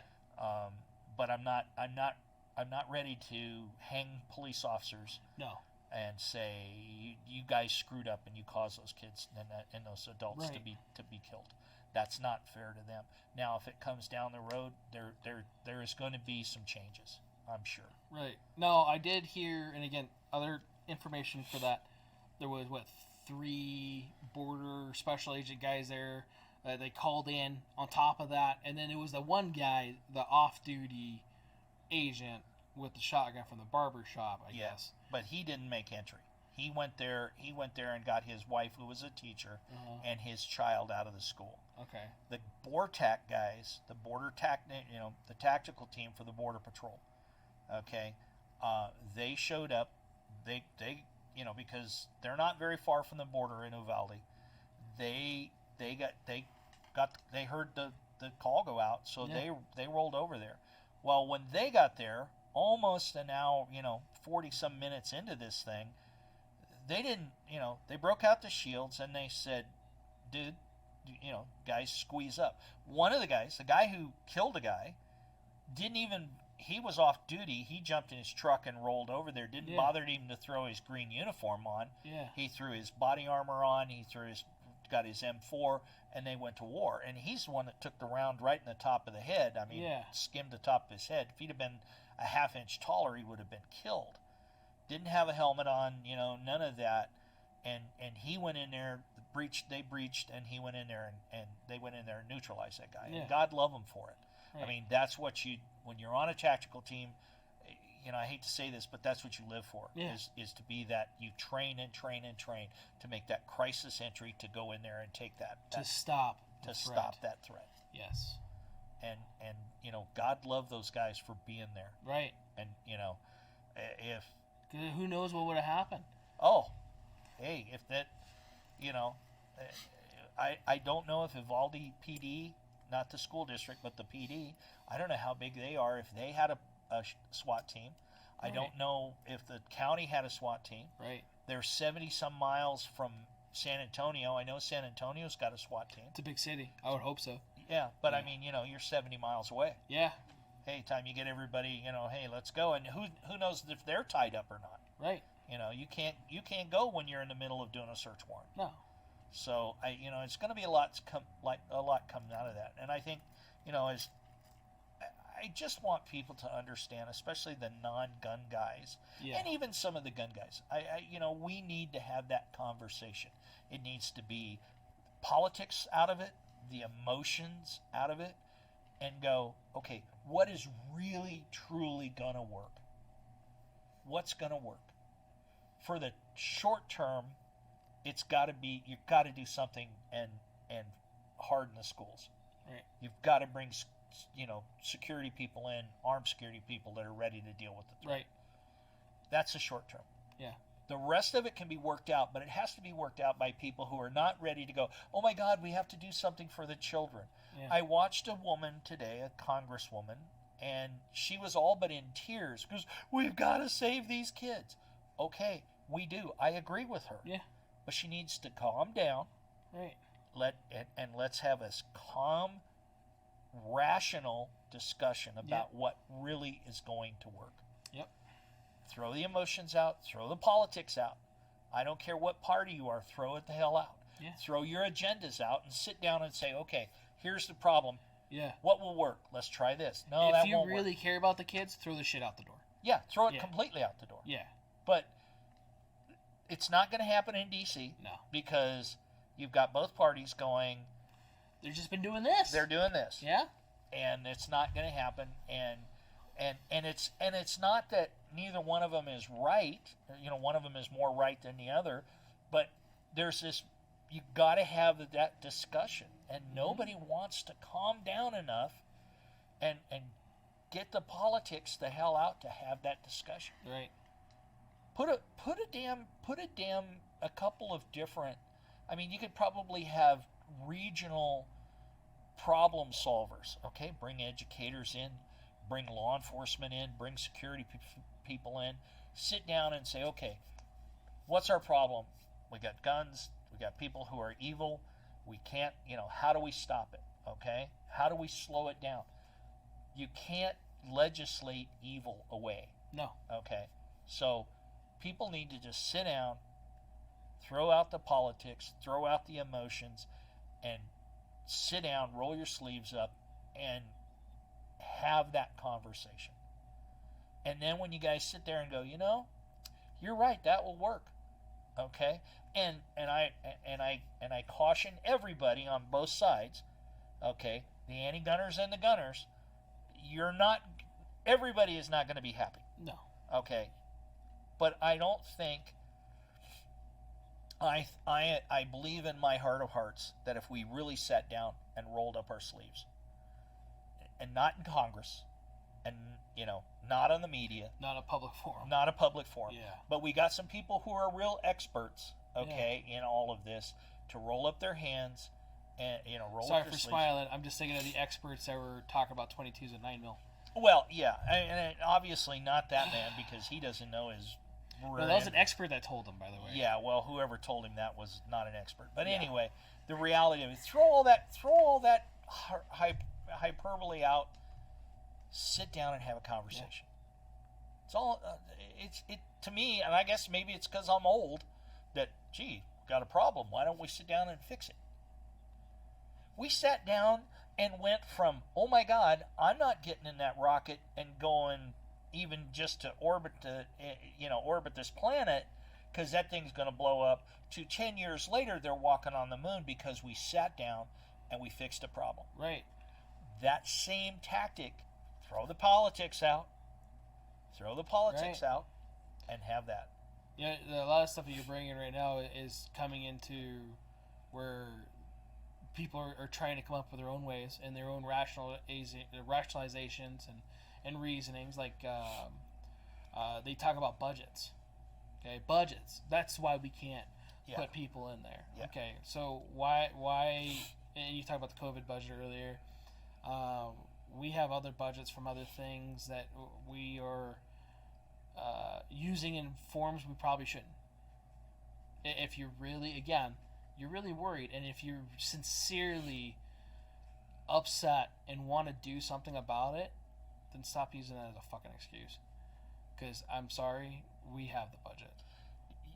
We have the manpower. I always remember Judd Hirsch in Independence Day, the first movie, and he was talking about, well, I didn't sign the budget for Area 51, and he goes, what are you? He's an old Jewish guy, and he says, what are you dummy? You think that the toilet seat really costs $400 and a wrench of $5,000? Yeah. And the Secretary of Defense kind of went, yeah, okay. So I mean, there is a lot of that out there. Yeah. Okay, and I mean, we blew $85 billion in equipment and left it on the ground in Afghanistan after 20 years. $85 billion worth of equipment. Yes. Give me $85 billion, and I will guarantee you that I will get a 99.9% reduction in school shootings in this country forever. Thank you. And 85 billion with a B. And that's not including all the billions of dollars that we're procuring for other things. Well, how many times did you see stories in those combat zones of contractors that were,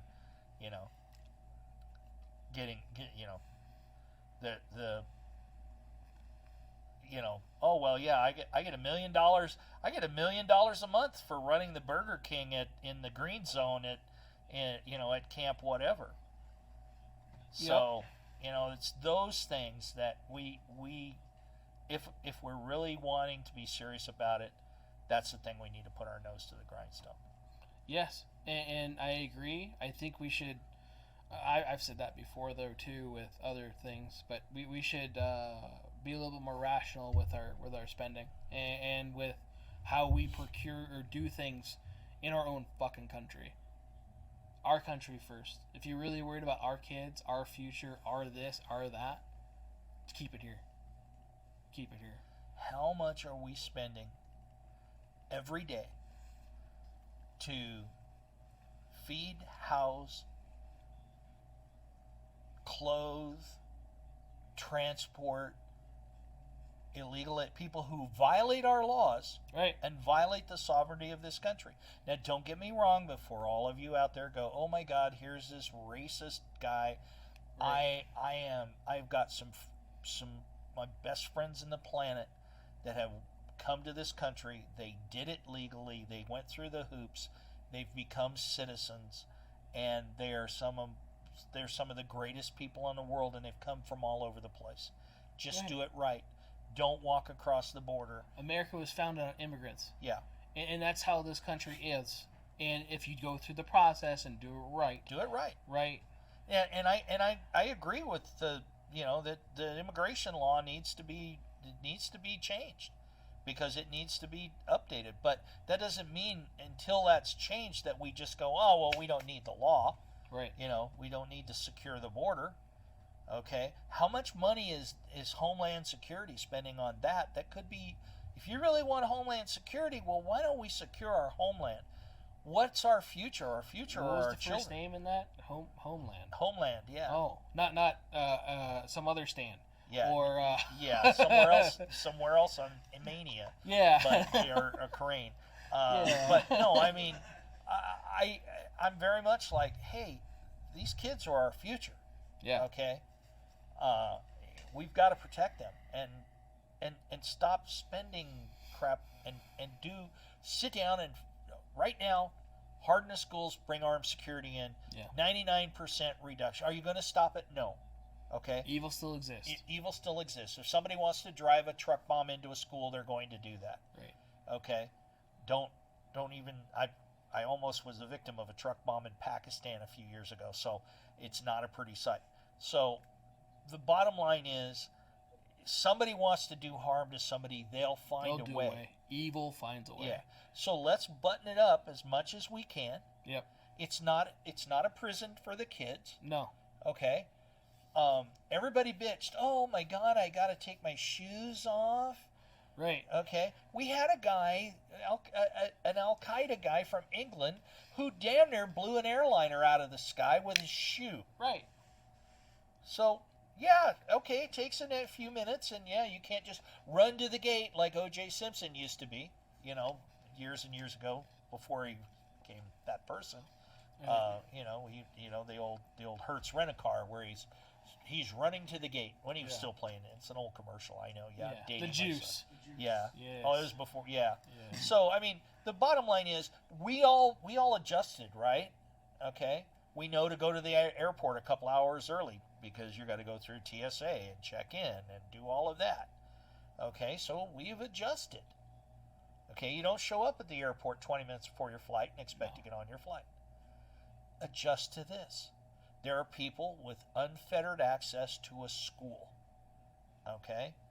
Fetter that access. Make it harder for them to get in there and get at these kids. Yeah. It's not that hard. It's not going to cost billions of dollars. You're not making a school into this, fortress. Yeah. But you sure are going to make it harder for somebody to come in and it's a deterrence. And do it. And if they do come there, you've got people there on scene to neutralize it. Go. Yes. Agreed. Game over. Yep. Well, it's been almost 2.5 hours.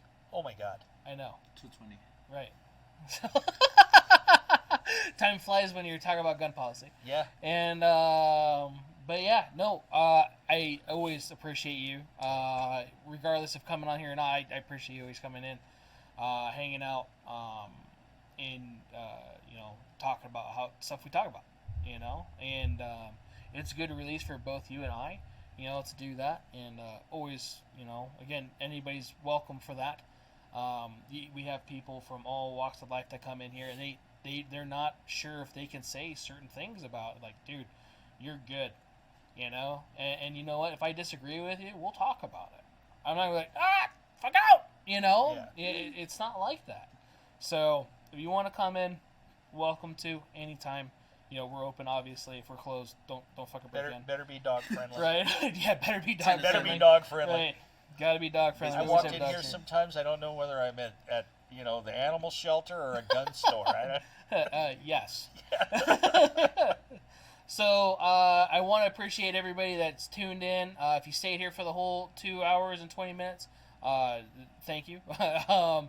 We covered a lot of stuff, a lot more than I thought we were going to, and then maybe not enough on certain things. Oh, yeah, but at the same time, I want to say we got a good chunk of what's been going on recently.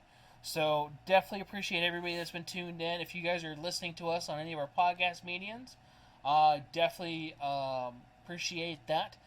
We are not going to be live next week, or the week after, or the week after that, or the week after that, or the week after that. So I'm going to find... You should get South Central to stand in for you, like a guest host. Right? Yeah, I could, huh? I'm too hood. Oh, no. What do you want to do with the gun? Orale. Yeah. Come with my Cortezes, my pro clubs. You're already starting to unbutton your shirt to the last button. It's only bad when he's got a wife beater on it and only the top button of his Pendleton is done, We haven't picked on you this whole time, so it's over. He came out to the truck. Hey, Lenny, how are you? Do you need a hand? I'm like, man, I must have abused him when I was here the last time. I don't want to get deported this way. He doesn't want to get deported. You were born a citizen. You're fine. Yeah, I never deported anybody in my life. Right. That was somebody else's job. Yeah. So I took a lot of people went to jail for violating the law. But, yeah. But no, I appreciate that. One of the websites I wanted to show, I don't know if you saw that, gunpolicy.org. I found a lot of pretty legitimate stuff on there earlier. It's like one of the only websites that did. Because I went down the rabbit hole of trying to find information for everybody for this tonight, and I was going nuts. I'll bring you. I think his name is Robert Lott. Okay. But I'll bring that book over because it's a great read. Uh-huh. It's really about when you hear, the assault weapon ban stopped 17% of the crime. No, it did not. Yeah.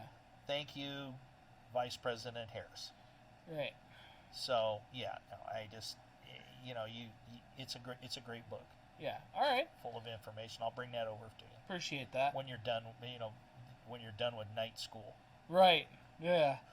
But yeah. So that website, if you guys want to go to that, it actually shows not just policy here in every country. It actually gives you stats in other countries and their laws, their regs, and actually their language, which was kind of fucking hard to understand.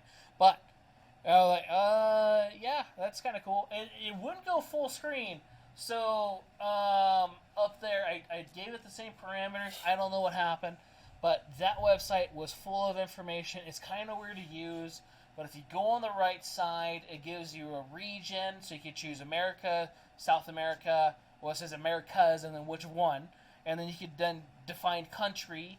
So you can even go check Africa. You can go check certain parts of Asia and so on and so forth, and check their gun policy, their stats of gun use. And actually, it has good gun use, and it shows that type of stuff, which was pretty interesting.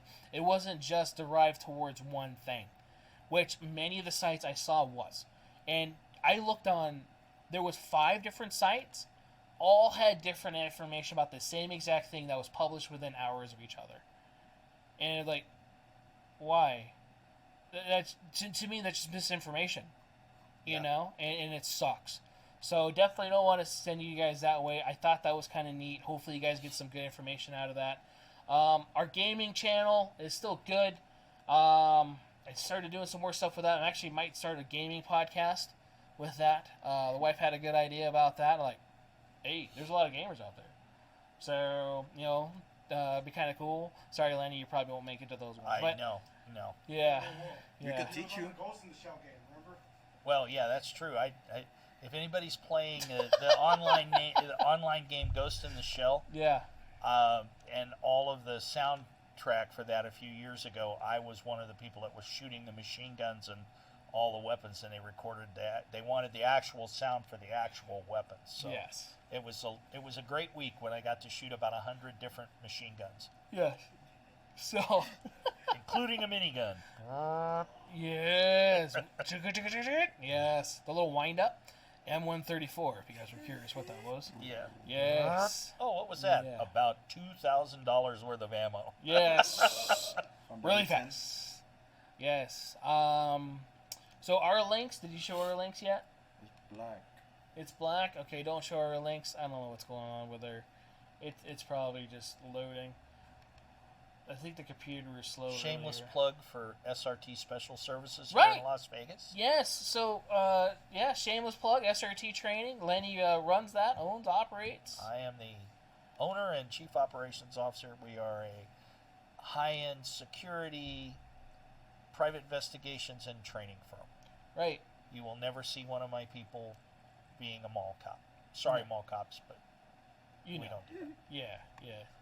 We You guys don't. probably look weird in Mountie hats. Yeah, we would look. we would look weird on it. I tell my guys, like, I'll shoot the first guy I see on a Segway. Yeah.